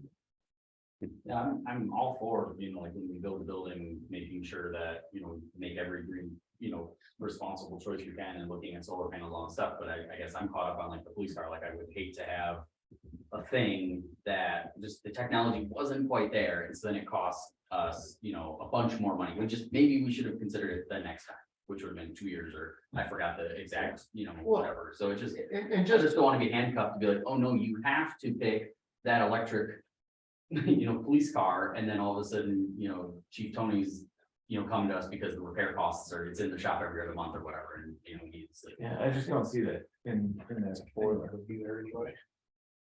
At all. okay, well, that's, as long as everybody has that understanding. Unless.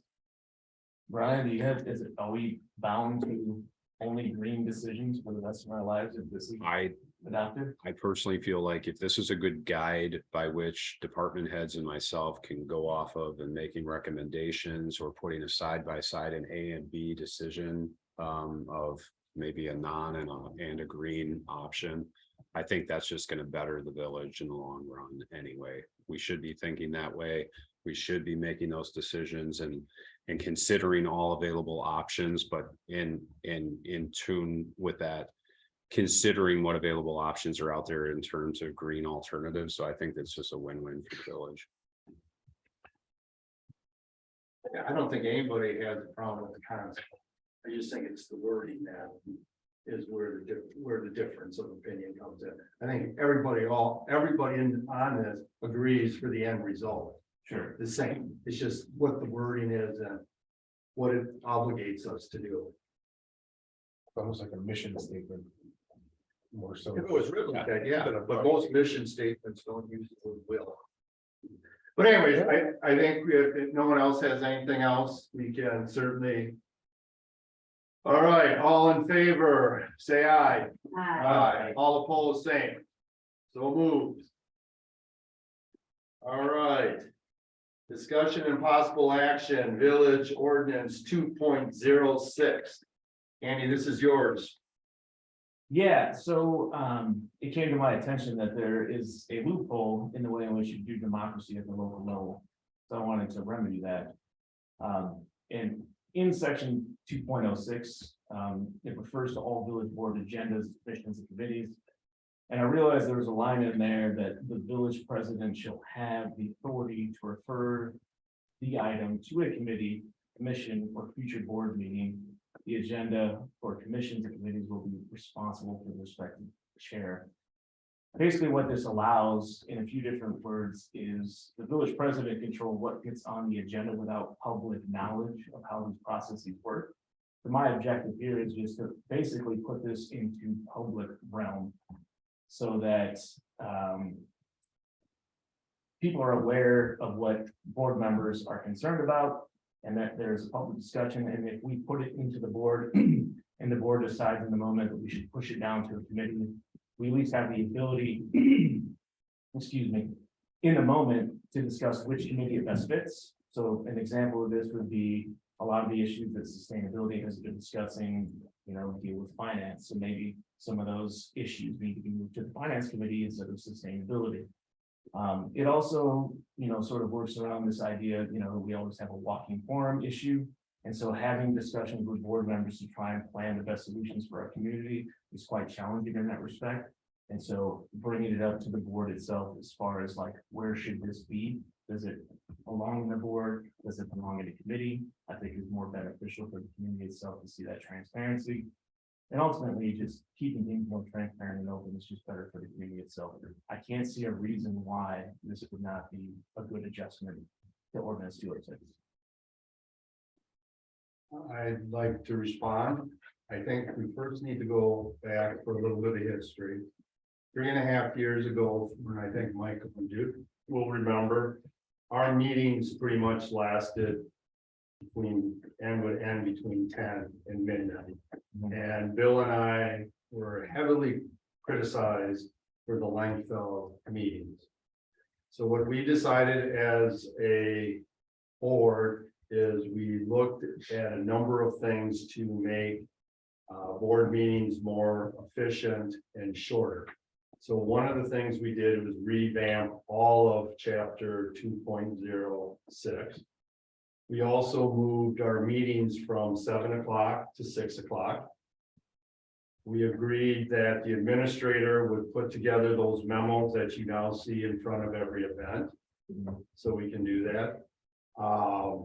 We also agreed that no meeting would go past 10 o'clock. And if they did, we would move the items to the second Monday of the month. That would be called a special meeting, and we would do it the second Monday of the month. And part of the revamping is the agendas. We were spending a great deal of time of discussing an item, and then we found out that we basically didn't have enough information. So we would send it to a committee or a commission. So what this one sentence, and I'm going to just do the first sentence, the one that you have crossed out. If you read the paragraph ahead, one of the other things we did is we asked board members if they wanted an item on the agenda to have it to the clerk, what it really was the administrator at the time. They were a dual role. It should really be the administrator and myself, and we did the 10 days because we tried to get the preliminary agenda out the Monday before. So that's 7 days. The Sunday before the Monday would be the 8th day. The Saturday would be the 9th day. The 10th day is Friday. So we wanted the information by that Friday, so we could put it into the packet to send out on Monday. So these are a lot of the things that we did when we looked to shorten up the meetings, because it was Bill and my position, we wanted to just go to 2 meetings. Then everything can get on the board, we do it. At the time, most of the board members wanted to keep it to 1. So when you go to 1 meeting, there is no perfect process, you have to make sacrifices. So one of the things that we added to that, since I'm being held responsible for the length and how prepared the items are when they come to the board. This is some of the authority that they gave me. Now, this is a board decision. I'm probably in the best position here. I don't care if we have late meetings. I don't have to get up Tuesday morning. I'm retired. I don't have small children to put to bed or anything like that. So I'm the easiest going. So whatever this group wants, I'm fine with it when it comes to that sentence. So if you want to remove that and take that off our plate, I don't think we're gonna fight, but expect meetings to be longer. Now, Andy? Yeah. I didn't laugh when you spoke, so I would expect that I get a little bit of respect and give a little bit of historical perspective of that. I am respecting you, Jay. Okay, so I don't mind if we remove that just with the understanding that meetings could. Now, the second line that he crossed out, I think is a very bad decision. The agenda for commissions and committees will be the responsibility of the respected chair. We have to identify who is responsible for the agenda. The agenda is what gets posted for notice. That is state statute. If we don't have someone responsible for that, then there's a higher likelihood that an error is going to be, and we're going to be in violation of the open meetings rule. Now, if you don't want the chair to do the agenda and you want the trustee that's on there or staff to do it, it doesn't matter, but someone needs to be identified in our ordinance that is responsible for the agendas of the committees and the commissions. Now, I'll go to the green addition. I'm not sure why we would want to add requiring 2 board members to request an item to be put onto the agenda. That's not the process right now.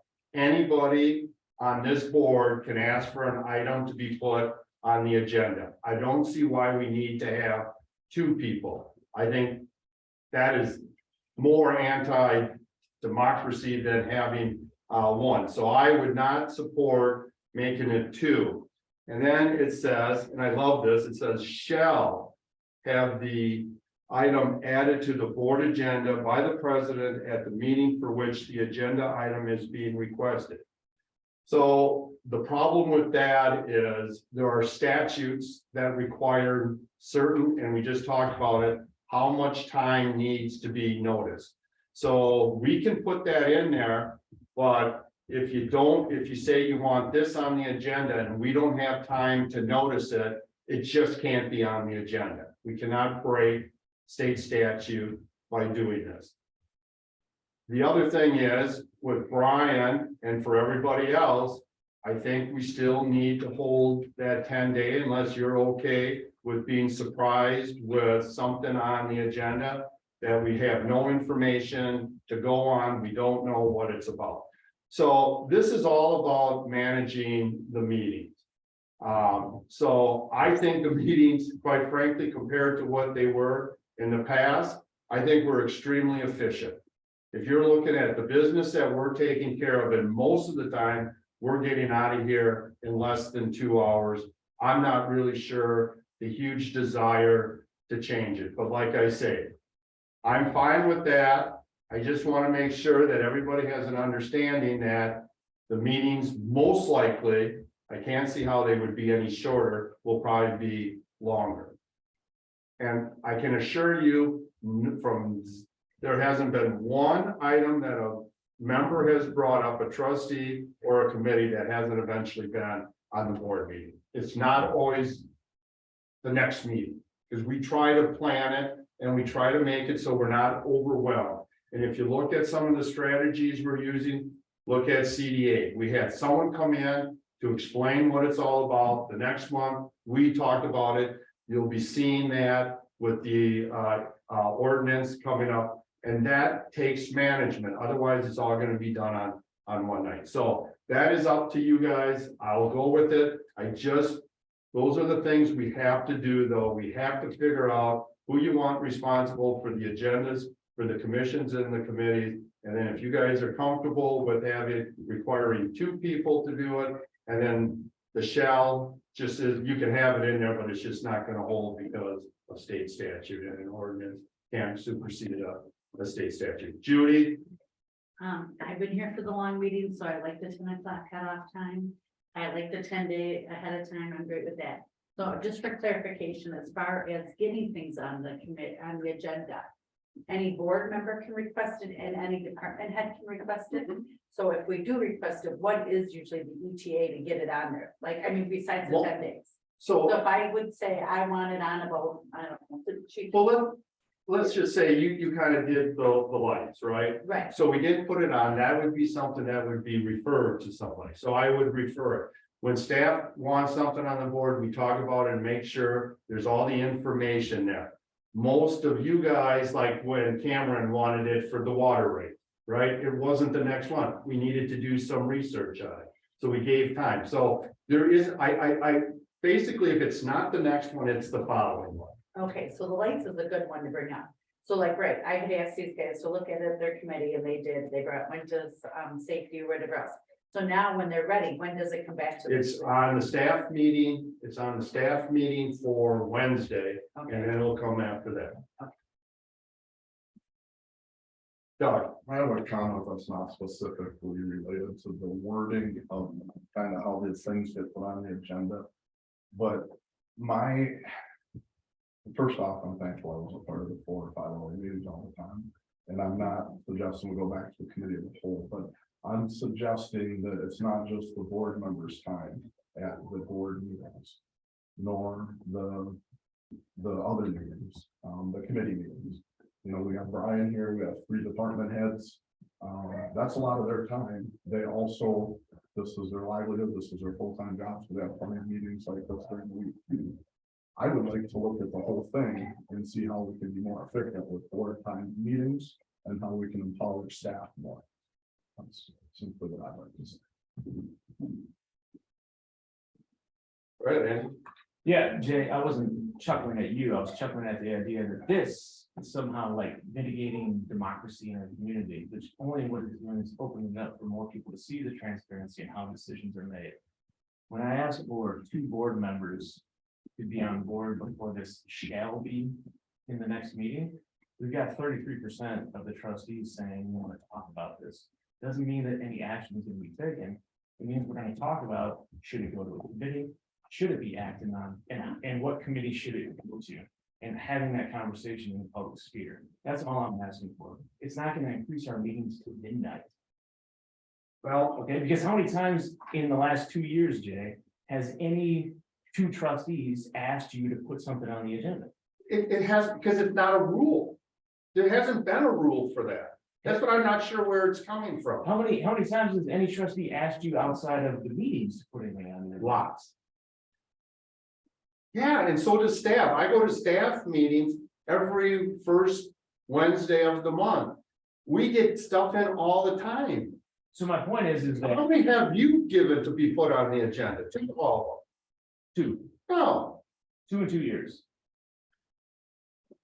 you had 2 tonight. Yeah. Really good. So these are the only 2 you've ever done. No, I take your word for it. The point being, Jay, is that what we're trying to do is to eliminate your gatekeeping power of the agenda. That's it. And like I say, I'm not gonna fight hard for it. This is your meeting. All I wanna say is I'm coming from experience, all right? I trust that. I was a trustee for 3 terms. I'm ending my 2nd term as president. I know how long meetings used to go for. And I certainly remember the criticism I received. So if it's very, very rare that 2 trustees would ever do this, what is the issue there? Well, the issue that I have is I don't know why we want to go to 2. And then the shall part, I can't say I can do that because there are guidelines. You come in on a Monday and say, I want this, you and Michael say, No, I want this put on Monday. And it needs to be a 14-day notice. I can't do it. No, it still is in with the line of the 10-day mandatory has to be before Okay. 10 days. That's still in the ordinance. 3 of the items tonight had to be posted 14 days ahead of time. Fair enough. So even the 10-day, I can't do the next meeting, just so you know. If those were the items you wanted to be placed on. Can you give me an example? Well, for sure, public hearings have to be noticed Of 14 course. days. Well, then that legally. And I'm trying to think, I think conditional use. Isn't that also something that has to be noticed 14 days? With what we just said, it's a zone two, any zoning change requires a public hearing. Like anything in our zoning, which I think 84 requires a public hearing. Okay, And then there's other ones that require it too. I think changing of the salary, for example. so I would amend the approval of this from 10 to 14 days. It'll be 14 days. From the Thursday before. The paper comes out on Thursday. I feel, okay, The purpose of this is Yeah. to make more transparency for the process and how local government works. but what specific piece are you looking for, Andy? Because I'm hearing you say one thing, and it doesn't quite line up with the words here, I don't think. Like, I want to help you, but like, I don't think this change, like, what specifically happened that you're trying to address? So Cameron says to Jay, I would like to put X, Y, and Z on the agenda. Jay says, no, I would like to put it off to this committee. That's a private conversation that the two of you had, that the village did not know anything about.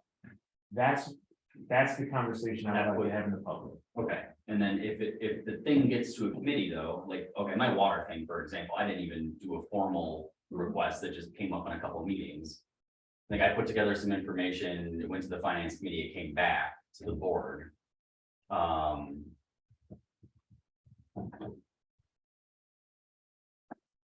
But again, we're trying to make this accessible for people who are not Yeah, necessarily attuned to the. oh, I things we're attuned to. totally agree with you.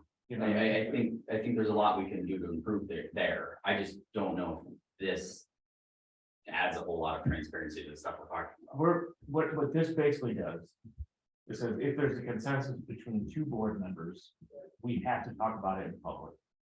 That's all it's saying, literally, legally. Especially with the addition of the 14-day amendment. Well, it's not just saying, you're saying it shall be, Yes. you are, the two board members are saying, I get to pick what board meeting it goes to. No, I'm saying we get to pick, we have to talk about it. Well, it says shall. Yes. If the meeting being requested, so you're requesting the meeting, and I have to, You're saying I want this on this agenda at this meeting and he has to put it on. that's what you're saying. But it has to, it's not me. Well, It's it's whoever me and the another two board are, member. it's whoever the two. people Right, right. Yeah, so 33% of the board should be able to request an agenda item get put on. And I don't have a problem. I'm saying one person can do it. Yeah, Where I'm having of the course. problem is Of course. where you tell us where it has to go. When I can't necessarily do that. What amendment would you suggest? I don't, this whole thing, I would just, if you don't, it sounds like to me, the only thing you have a problem with. If we got rid of that one sentence of me referring things to committees, get rid of that, get rid of your green, then everything's fine. Because one person can do it 10 days ahead of time. And it goes to the meeting. I'm not sure why we're making it so complicated. So then if somebody does something for a future agenda item and the president doesn't have the authority to refer it anymore, what do we vote, what committee it goes to then? Yeah, that's- I think it is what you're saying. Oh, exactly. We vote like, Like I say, you guys are. I motion for this future agenda item to go to the public. Oh, no, no, no. Here's. No, here's how it would work. At the end of every meeting, I ask for, future agenda items, right? Now, all I'm going to do is schedule it for, and put it on the calendar. I am not gonna do the research on it. I'm not gonna look to see if it should be referred to one of the committees. I am just going to take that item, put it on, and it'll be whoever puts it on. If they wanna give Brian information to do the memo, that's fine. Otherwise, it's just gonna be on the agenda, and then that person can present it. That's how it used to be. And all I'm saying is, from experience, you end up doing a lot of talking, and then it either gets referred or it doesn't, or someone says, I don't have enough Which information. is why, Can we postpone it to another meeting? Or we which is would. why I'm asking for two. Right, which, or else we would say this needs to go to the, what committee, or the village board meetings, we used to get involved in a conversation, we'd be like, let's kick this to this committee, see what they do and bring it back. You were just trying to save meeting time, saying, I'm just gonna say, I think it goes here, you kind of sometimes ask, Right. like, is that you want it, you know? And see, here's my feeling, and this is what we talked about back then. This is a policy decision-making group. We shouldn't be spending a whole time doing research. That is the role of committees and staff. So there's a lot of things that come on, and staff will tell you, they'll say, we need the board, and I'll say, well, let's get this, this, and this before. We meet all the time. For like, when we bring up the final decision for the curve, the leaf pickup. Brian, Jerry, and I sat down, we came up with something that was workable for Jerry. Now there'll be something to present here. Otherwise, we're gonna be talking about what Jerry and Brian and I talked for 45 minutes. Because there were like 4 different options we were. I don't envision it that way. I envision it as we are deciding either A, we can act on it, or B, where it should go. Because it shouldn't be a J decision or a village president decision. It should be a, hey, for example, if we're asking for a sustainability audit, maybe the finance committee should be the one who looks at that. How much does it cost, and do that research? Because the sustainability committee is looking at policy actions. We're not financial experts. You know what I mean? And so a lot of times you push things to committees, or the village president might push things to committees that don't make any sense. Okay, I'm fine with that. So, but just to go back so we don't lose it, we do definitely, this group has to declare who's responsible for agendas. We can't have it where no one's responsible. Yeah, you like, You have to have somebody. committee and the commissions you have to have somebody there besides the agenda, like that line being struck just means that committees, like, who's putting the Yeah. agenda together? I Who's have affiliated, then, I think to empower committees, right, like even if the person running it isn't a board member to run that agenda. Someone's got to build the agenda. somebody has to. Yeah. You're concerned about the village president shall have. No, Where's the line after? The The agenda for commissions and committees will be responsible of the respective chair. yes, you got to have someone responsible. I'm not sure why you don't think that the chair should do it. I mean, who would do it? Yeah, who are you thinking of doing it? Sure, we can amend it to eliminate that as well. We can bring that back in. I'm fine with that. It always used to be the village administrator that managed the agenda. The clerk is actually the one that's in charge. Thanks, Mike.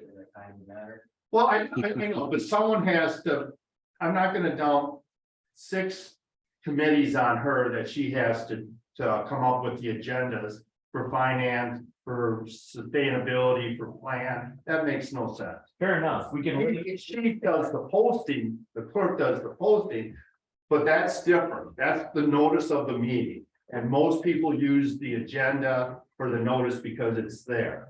There is no state statute that says you have to have an agenda. Okay, so I guess my main point here is the village president shall have the authority to refer the item to a committee, commission, or future board meeting. I want that removed.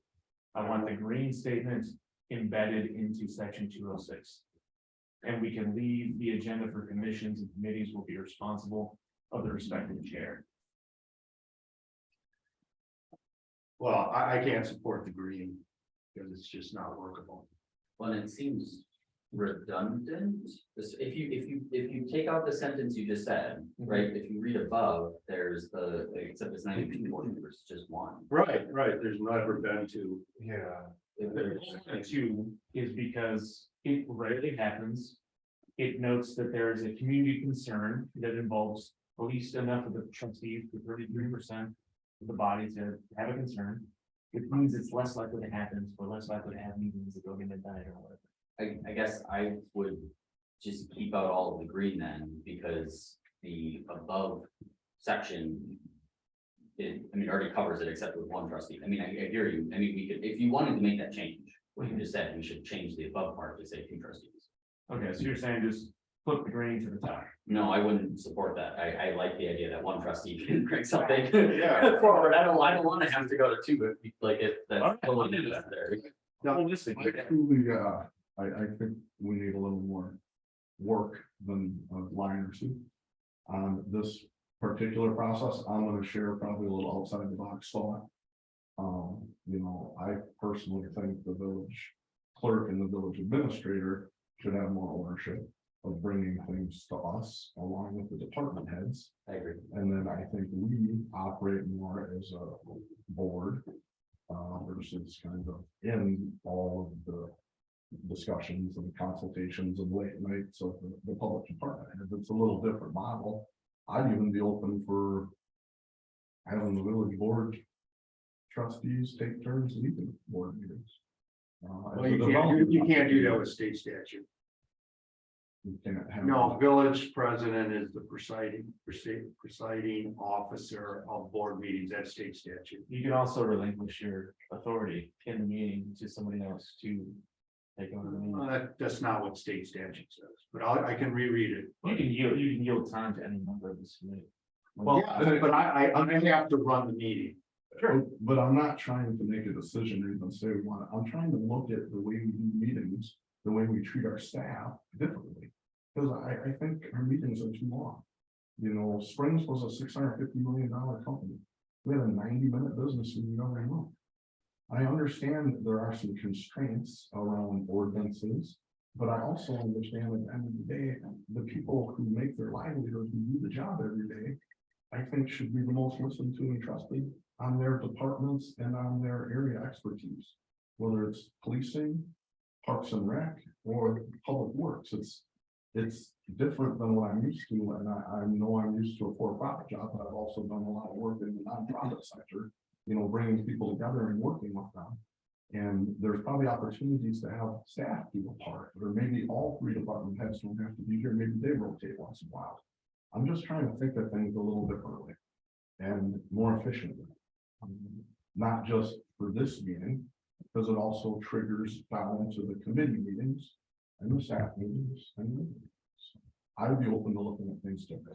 Cameron, I just want to say, I agree with you completely, but I feel like we got kind of two separate problems. I think the one Andy is talking about, and if I'm reducing this, like correctly, let me know, but I think the one you're trying to resolve right now is how do items get assigned to a committee?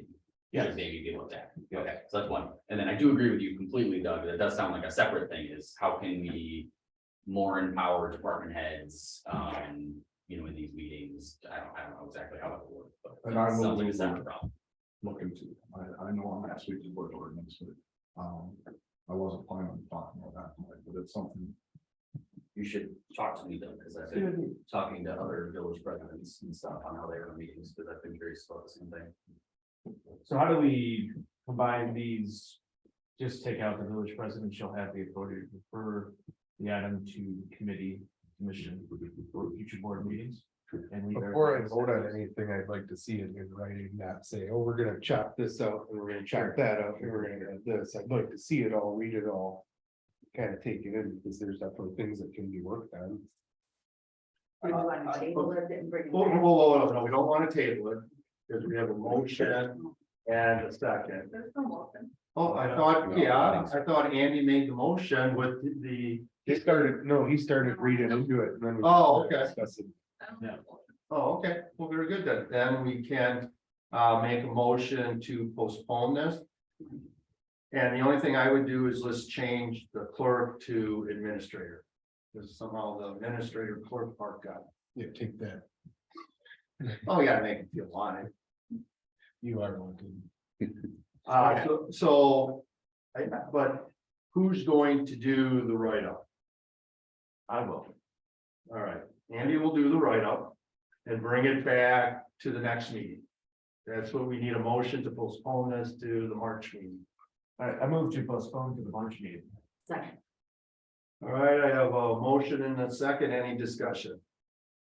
Okay, Michael, I know that you want to remove the line, the village budget shall have the authority to refer something to a committee, commission, or future board meeting. When that's removed, how do things go to somewhere? that's you first. So it comes here first, and then we decide where it goes. I think it's that we would say, oh, we don't have enough information, or we, the board, decide that group should do more research, and then we would vote to pass it off. So we're the funnel for our own system. I guess.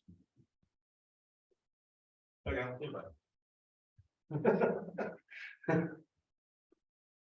All right, any other discussion? All right, all in favor, say aye. Aye. All opposed, same, so moved. So make a note that that goes on the March meeting. Yep. All right, the next one is discussion on village state revenues and aids. This is important, as we continue our series. First part of building something is understanding what revenues we're gonna bring in outside of taxes, so. I'll let Bobby go ahead and go through her presentation. Going Oh, too fast. sorry. I don't have my computer in front of me, so that slide's perfect. Okay. So tonight's topic is intergovernmental revenues, so just kind of to broaden that out, the general fund. Revenues are taxes, the intergovernmental licenses and permits, fines, public charges for services, and miscellaneous. Next slide, please. So the first big one is state shared revenue, which consists of three things: the county municipal aid, utility aid, and expenditure restraint. These are unrestricted aid, funded through state income tax, sales tax, other state revenues. The total amount that's divvied up between all municipalities has been stagnant. However, if you've paid attention to the news lately, Governor Evers has proposed increasing that. Which is great news for us, so hopefully that goes through. You can see there, our county municipal aid and utility, both are very stagnant. Expenditure restraint, I'm gonna talk about more on the next slide, but we did qualify for that. We'll get a payment here in 2023 of about $92,000. What's the utility aid? Yep. Yeah, what did it, oh, is it based on how much we spend on electricity and gas? I don't, We just get a Never check. heard of it. we just get a check. How do you get it bigger? Or I guess- Never heard of it. Like, that's comes from the state. Yep, so on this, or I guess it's on this slide here, it'll tell you kind of small. But it breaks out the county municipal aid, utility, there's a calculation. Tax exempt utility property.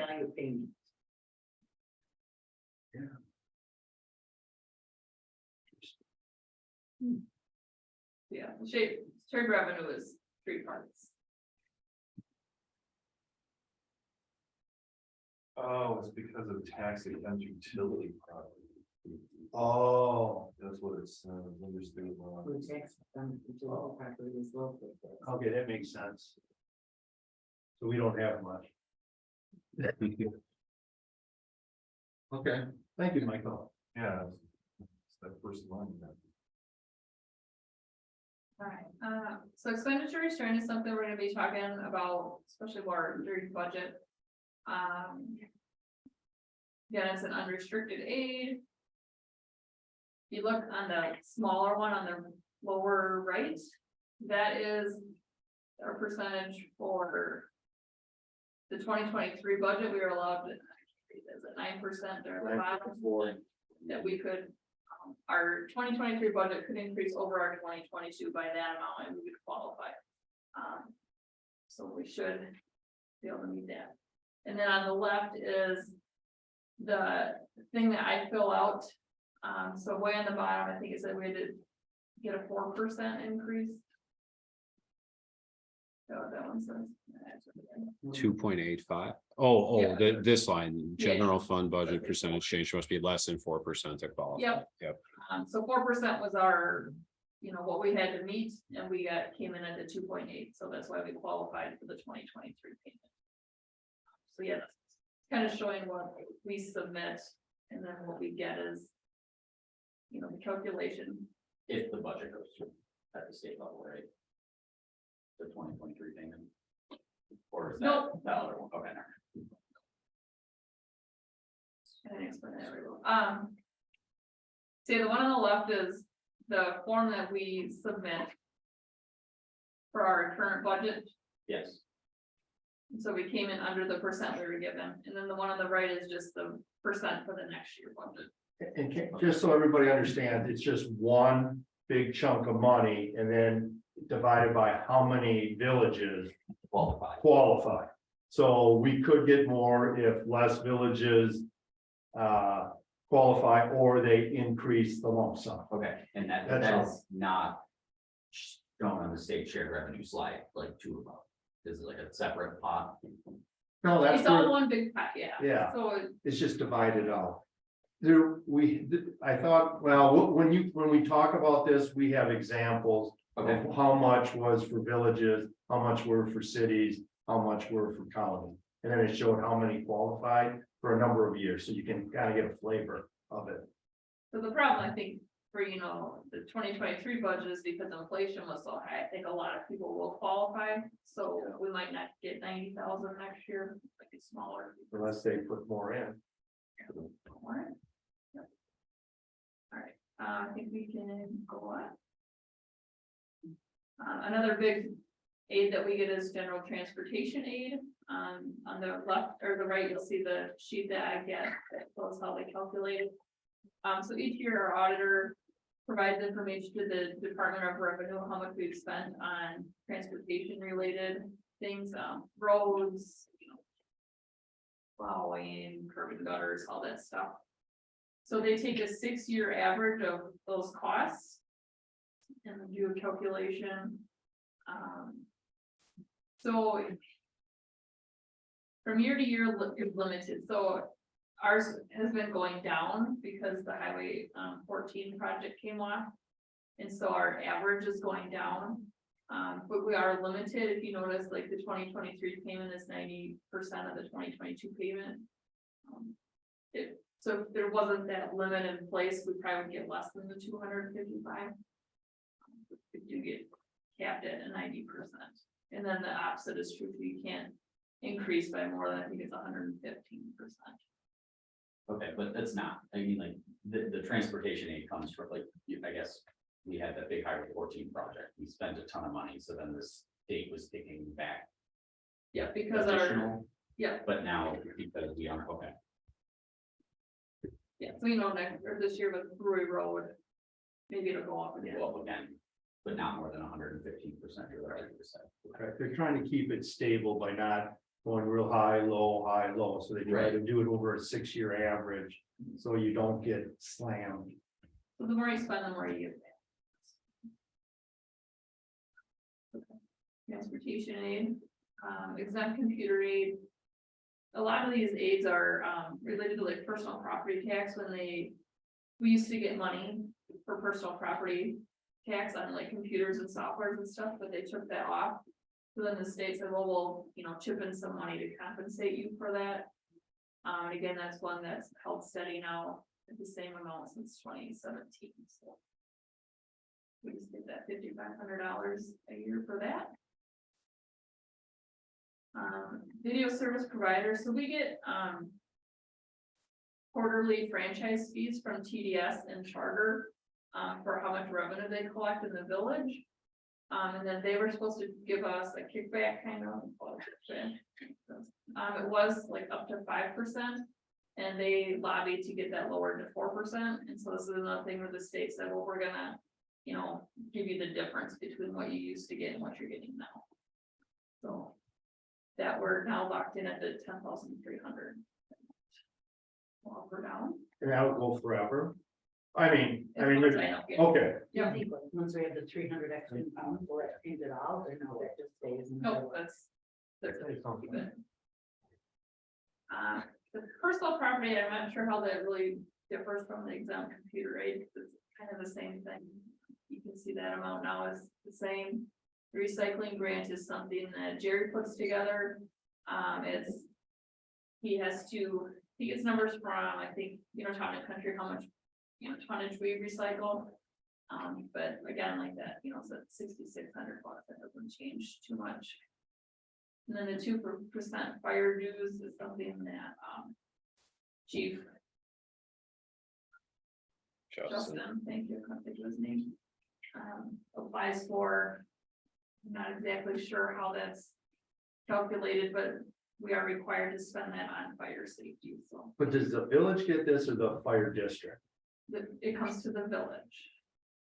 Okay. And then we use it to offset, The payment. Yeah. To the clerk. Okay, You know, so if they ask for 200,000, we would only levy for 100. gotcha. You know. Okay, no, that's what I was wondering, if it went to the district, to us, or we get to keep it. No, so yeah, like the other municipalities that they serve would also get a piece. Sure, yeah. Yep. Okay, And then that's all the different ones that we get from the state. nicely done. Thank you. Thank you. Yeah. Any questions on that, on any of them? Interesting, and it doesn't seem all that efficient. What do you mean? I mean, the way villages and townships and things are getting about it. Oh, Yeah, it's just the same amount. Well, yeah, and the environment, but I don't know, these little pockets of things. It used to be a different, better We way. think when we grow, the numbers grow. Every time we grow. well, no, on some of, no, most of them, Okay. And on the recycling unit, you think they didn't work out? yeah, I don't know how that. I was just thinking of the big ticket items, share, state revenue, that Oh, yeah. flat. I think people in villages were making more in the eighties than they're making now from the state revenue, and then obviously the expenditure depends on what. Jerry, you'd like, The recycling one, there's a certain amount of money available to distribute through that program. And, I don't remember the exact numbers, but it's X number of pounds per person per population. And you get your maximum amount as long as you have more than X number of pounds recycled. Yeah, that's what I was saying. It must Exceed it by about between 3 and 4 times. But it doesn't affect money because there's okay, only there's only so many dollars available in the state, and it's based on your population. Thank you. yeah, So they changed the way they calculate it. So if we recycle more per person, we get more money. No, No. no, it's cap. We're exceeding the amount you need to recycle by 3 or 4 times. Yeah. And so we're just at the cap. Gotcha. Wow. Okay. Bobby, one question, if the Evers proposal goes through, that's looking ahead to 2024. That budget cycle, correct? Is that when they're planning to have that go through then? Well, the budget is due July 1st, it has to be approved. Yeah, so I think So like, it's 2-year one, July to June 30th. so we would get extra money in 2023. I think we'd find out for 2024. Correct, but when we're putting together 2024's budget and we know at that point whether or not we might qualify, or around that time, if that proposal goes through, will that impact our abilities to get expenditure restraint monies if that money isn't built Yeah, into I mean, I our budget? We know what this thing, if we'll get more or less, or not less, but. You know what, one of those programs will be funded more, is it just the county municipal aid will go up, or is it there's more money for expenditure restraints? I don't know that they've determined that yet, or how much more we could get. And then the Republicans are looking different. They're looking for regional cooperation for money. Okay, So if we work with Black Earth, Mason for things, they want it, that's where the money's gonna go. They just don't wanna say we're gonna increase this and everybody gets it. They wanna use it as an incentive. So we'll see how it all works out in the end. Well, thank you, that was all. Very good. All right. Number 11, discussion and possible action, hiring a village recreation and aquatic supervisor. Mike?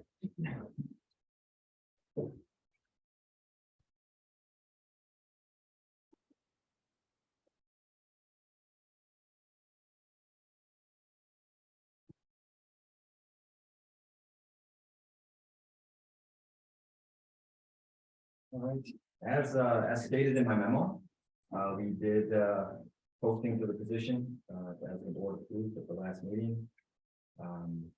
Posted it, ended up with 2 applications for the job. Interviewed both applicants and offered to an applicant, of which the applicant requested for the highest amount possible, within the range that was approved by the village board. and 5 weeks vacation. So following discussion with that applicant, didn't feel like it was even possible to bring that type of opportunity, nor did I feel inclined to bring that to you. So I'm just here again, once again, requesting to post the position, just like we did. What about the second applicant? What do you mean? Did he not want the job also? If you wanted to discuss more about the applicants themselves, we should have this in closed session, which I believe you have the opportunity to do so. I personally don't want to talk about it. Okay, all right, that's fine. Is there any opportunity for any in-house, any people we know? Well, they all know it's posted, and none of them have come forward to the position. Yeah, only 2 applicants. It's pretty visible. It is, it's really interesting doing background checks, talked with one of the current directors, and they posted this job a 1.5 years ago. Not very similar to ours, even very similar in the pay to ours, I would say. There's obviously incentivized stuff for them as they do show like where they'll be in 2 years or 3 years or 4 years, which we don't have. And they had almost 100 applications. So I obviously asked them, where did you post and how did you do that? And they did the exact same thing. So I don't know if it's that big of a difference in time.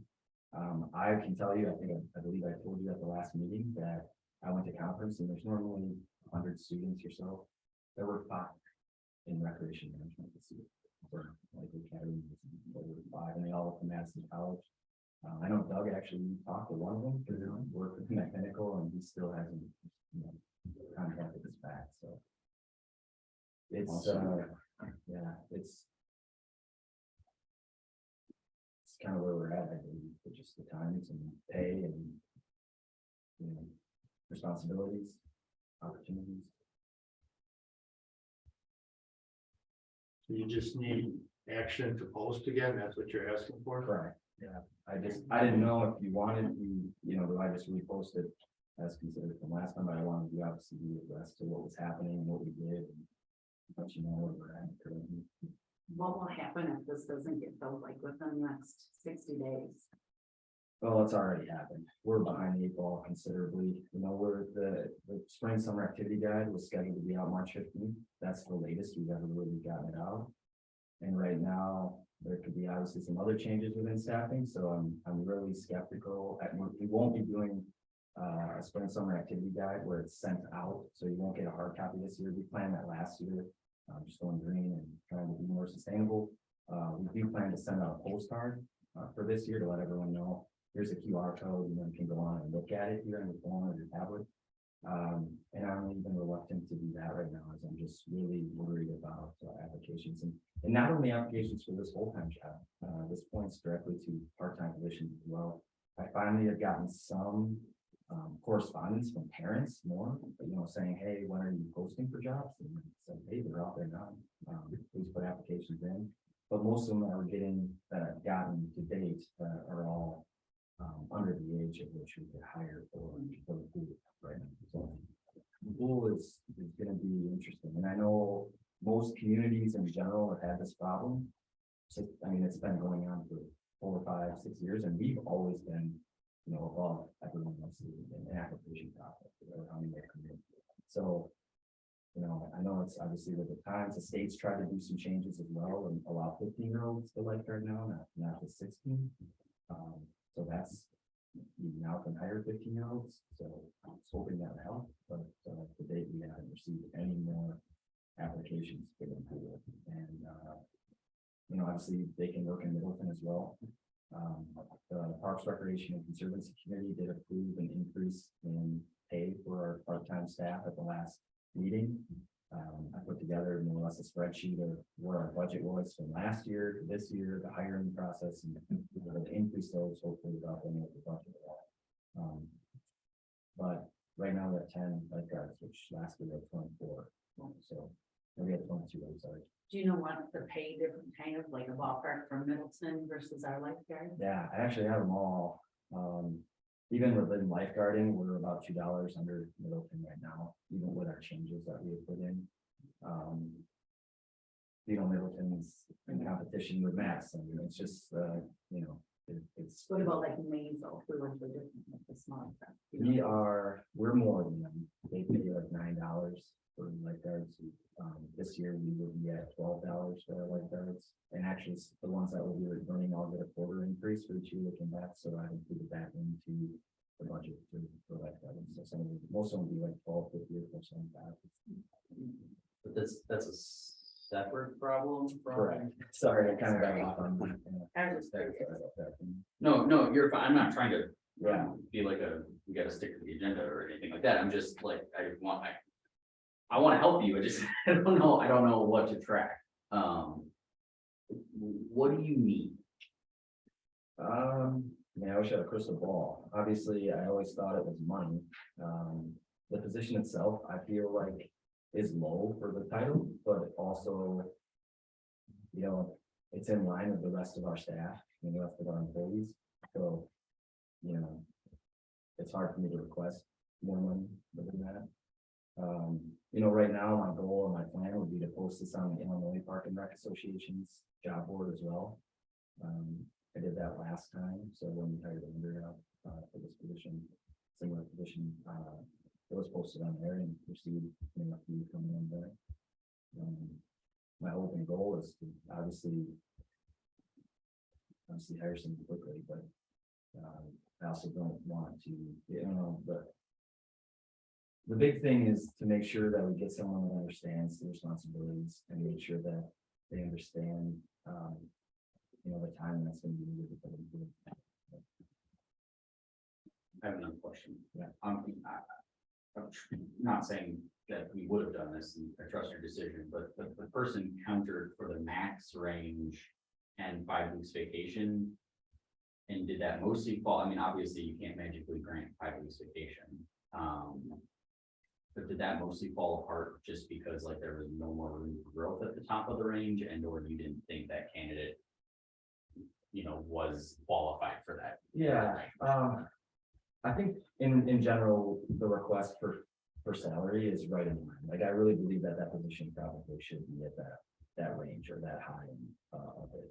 And she had, this person had a 1.5 year experience and that had really good background prior to that with internships and other studied abroad, different things there, but didn't have the aquatic aspect of things, that was needed. So that would have to be learned within the job, which I expect with whoever is taking this job. They're not going to probably have both sides of this. They're going to jump in. I'm going to obviously understand what they do really well, have them do that stuff like we did before with Andrea, and try and move them into that as they gain the knowledge and expertise. And the other side of that, obviously, the vacation part of it, that would have been a board decision. It's within our policy manual where people start within that. I don't know if anyone else has ever negotiated for such. That wasn't a department head. Only department heads we've negotiated. Yeah. On the vacation. A year and a half doesn't go to 5 years. No. I actually stated that. 2 or 3, some. I get less than 5 weeks vacation. Yeah, I don't think a lot of our employees are at the level of 5 weeks. No, I've been here 16 years and going at 5 years, so I knew that wasn't, or 5 weeks, so I knew that wasn't an option, but. That's kind of where we're at, and I've heard that from other communities as well about what people are requesting. I mean, it's a lot more than what I remember. And it's all in due to the fact that they can, yeah, exactly. There's a lot of job openings out there. It's a lot more higher paying jobs than local government. Yeah. So based on last month's conversation, you were saying that the title and salary should be different. But now, I guess, if I heard you correctly, you tell me if I didn't, but with the information you have and looking at what other people are posting, you don't think that's the issue Well, anymore? I still think it's an issue, but the problem is it's a village-wide issue. And when I came to you last time, my biggest request was that we try and get this person, whoever's hired, into that tier of the top end tier, knowing that people's salary ranges are going to change. Or most likely to change a little bit. And so that's all I was requesting in this. In general, it's thought that that's part of me. I'm not saying that as anything else, but I'm not asking for that. I'm just more or less stating My goal is to go back out and get some at the rim, so obviously. I mean, if you think that's the right move, with maybe a wider net to the Illinois job board or whatever, I obviously support that, but you know, I also don't want us banging our head against the wall expecting a different result. So if you, I mean, not that we could do anything right now, this moment, but if there's something else that I guess we would need to know. Or if you approve a larger range for it.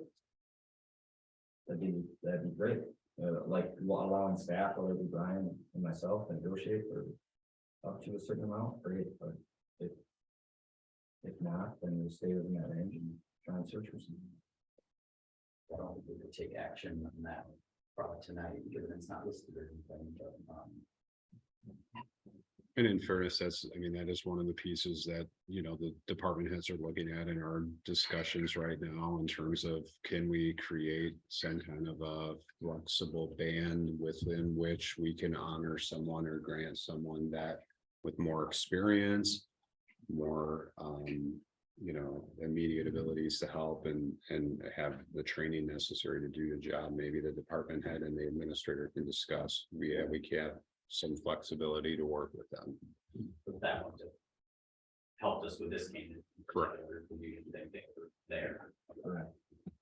I think we're kind of getting off a little bit. I think, quite frankly, I don't think you need board approval to repost. We've given you permission to post, so if it failed the first time, you certainly can post and do a bigger search. I think that's, I don't think, but if you want another motion to say to repost, I think we gave you permission to post for the position, so.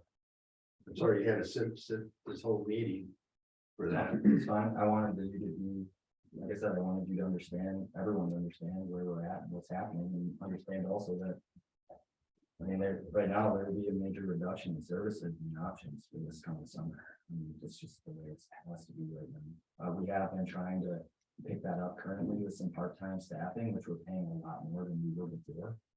But if, you know, our goal is to obviously have that break even within the budgeting process, and obviously fees cover most of that anyways, but I'm a little nervous about, you know, this upcoming summer opportunities that we've been really, you know, the community in general is always, if we offer programs, they're a part of it. And now it's really hard for me to step back and say, okay, we can't offer these things. And so, you know. Well, maybe it'll be a lesson learned that people will start getting involved and helping us out. You know, What does that mean though? well, I think Doug talked about it last time. I can tell you, I've been doing coaching youth football for 24 years. I shouldn't be doing it anymore. There should be other people willing to coach. And the only reason we're still offering football is because Tom Murphy and I are still willing to do it. I think Doug made the same argument last meeting where people need to stick up and help, and that's part of rec. I mean, you have Mike being an official, you have him basically telling people, unless we get coaches, we can't have you do football, right? Like football, wasn't that one of the examples? That's what I'm talking Are about. you saying your solution is for people to volunteer their time for free to do parks and rec stuff? No, yes, that's how we've always done it. Now, I'm not talking about getting a volunteer to be the coordinator. Fair enough, but liability there. And Well, no, I am talking about, You're more so saying losing programming is gonna affect the village, people within the village, you're like, well, maybe I should be a little more active within. thank you, yes. Okay, so Yeah. outside of course. Well, I consider that. And, you know, there's a lot of opportunities in our community to engage. It seems one of my frustrations I voiced a month or two ago was it's the same people that are on every committee that are do the events.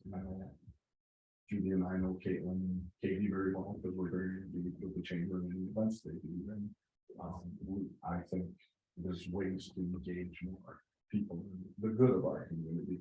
It seems we can get them engaged when they're upset about a lot of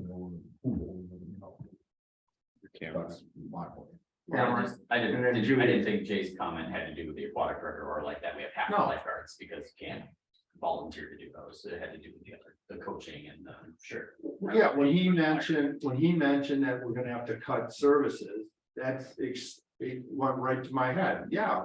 Because if we already been talking about it, that we can't maintain a flag football league if we don't have coaches to coach the kids. Sure. Remind you about not being on for Little League this year. Is that now they're gonna find a place in Middleton, they're gonna find Hermes or Black Earth. And then next year when we do have staff for it, you know, now they might just go, they just might keep going there, it's cheaper or whatever. Who knows? So I mean, that's why I'm scared of losing all that, even 1 year at a time. I'm scared of losing it. Will we get them all back? A lot of the sports leagues too have had a ton of challenges with COVID.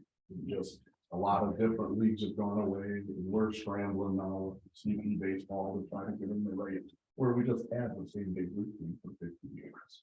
You know, same league where we play with Dodgers. It's just a scramble. Yeah, it's hard to get officials.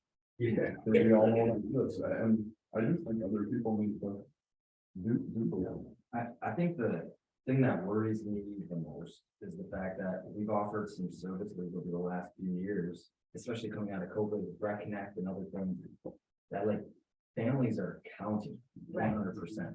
I mean, counting them. There aren't other services in our community. So not only are we losing out on being able to offer these things to them, we're also losing out on a major revenue resource of which the village or you know, the village in general is counting on.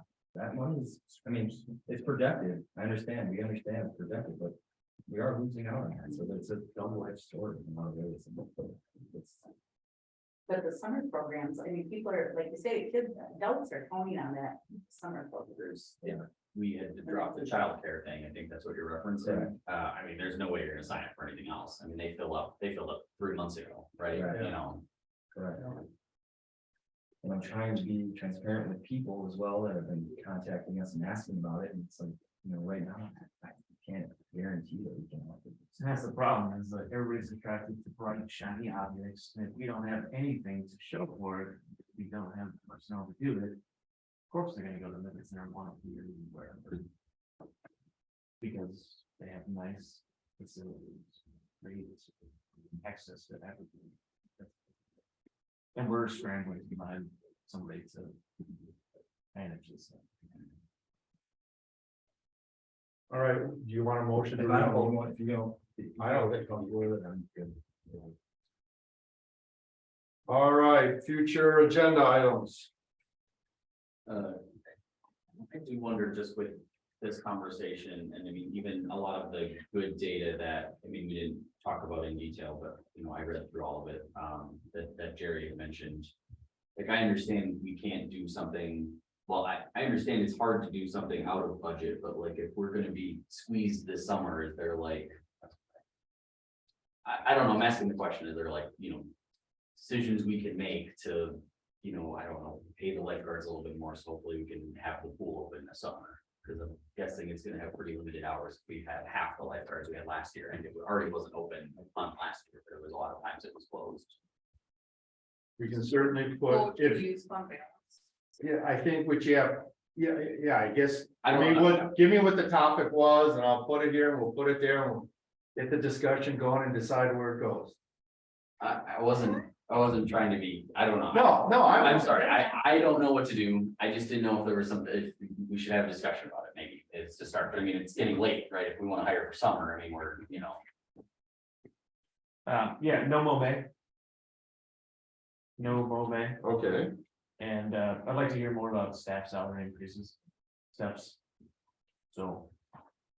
Or at least some emergency Band-Aid for this summer. all right.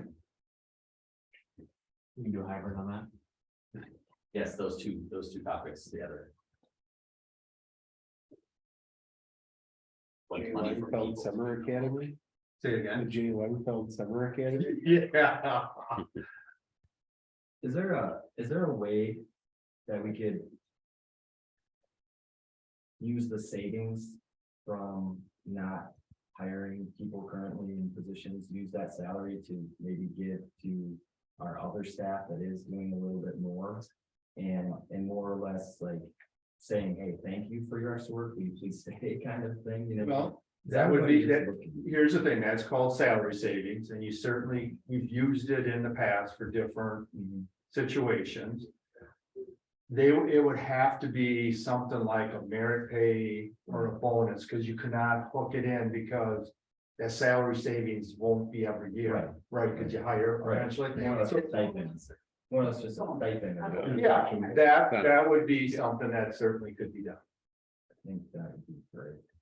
Should we talk about that when we talk about yours? Or do the referrals? Is that what's gonna fix it? I mean, I think you talk about people who have a lot. Yeah, Correct. right, People are doing right. extra work. Right. Which I think, yeah. So we can't, I'm gonna put things down. So steps, and you're talking about,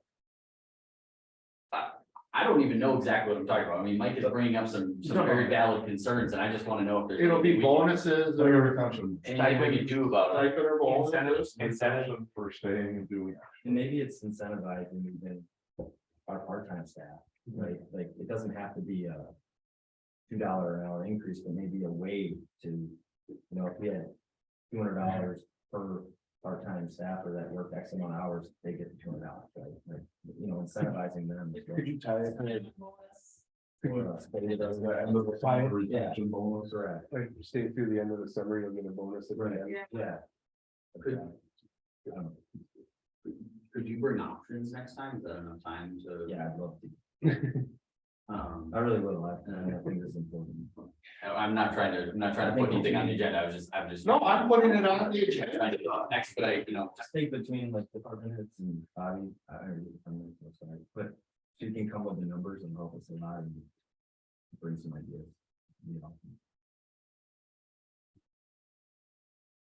Can you tell us, wait, will they tell us like what people are getting paid now? And then what you're asking for, like the higher or whatever else? Well, you have what everybody Right, is being paid. Yeah, but this should be all out. We don't have to dig through our other stuff to see what. Well, no, there's this, why don't you use the spreadsheet that we use for the budget? Well, and this, 2023 wages, you can just put it this under really might now. not have baked into that, but one of the thing I've been doing is incentivizing design consultants that help hire lead generators or help refer them, because Indeed and Craigslist, I deal with a lot of them. That are people, but like maybe $100 gift card if you refer somebody to work for the village.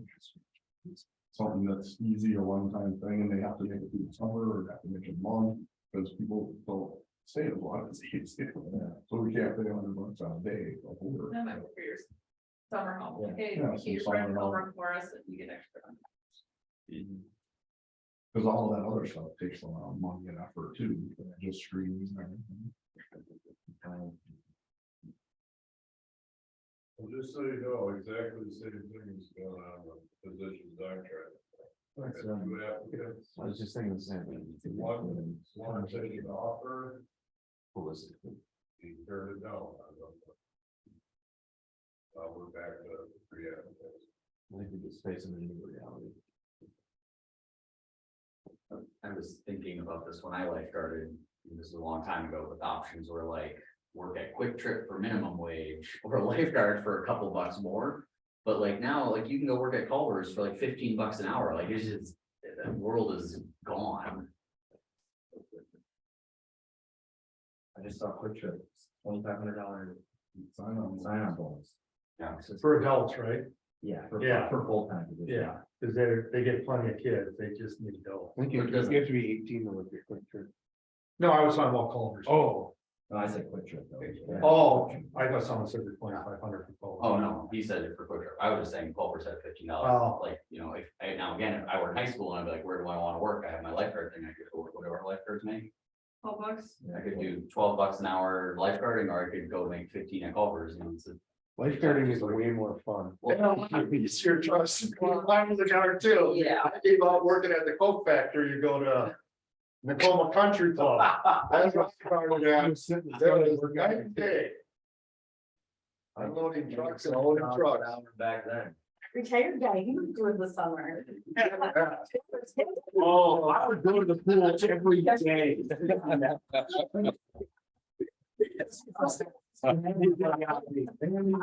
Speedo too, I walked my bike. Yeah. Here's a passion for everybody. Yeah. Motion to adjourn. During this meeting. Second. All right, I'm 40. All in favor, say aye. Aye.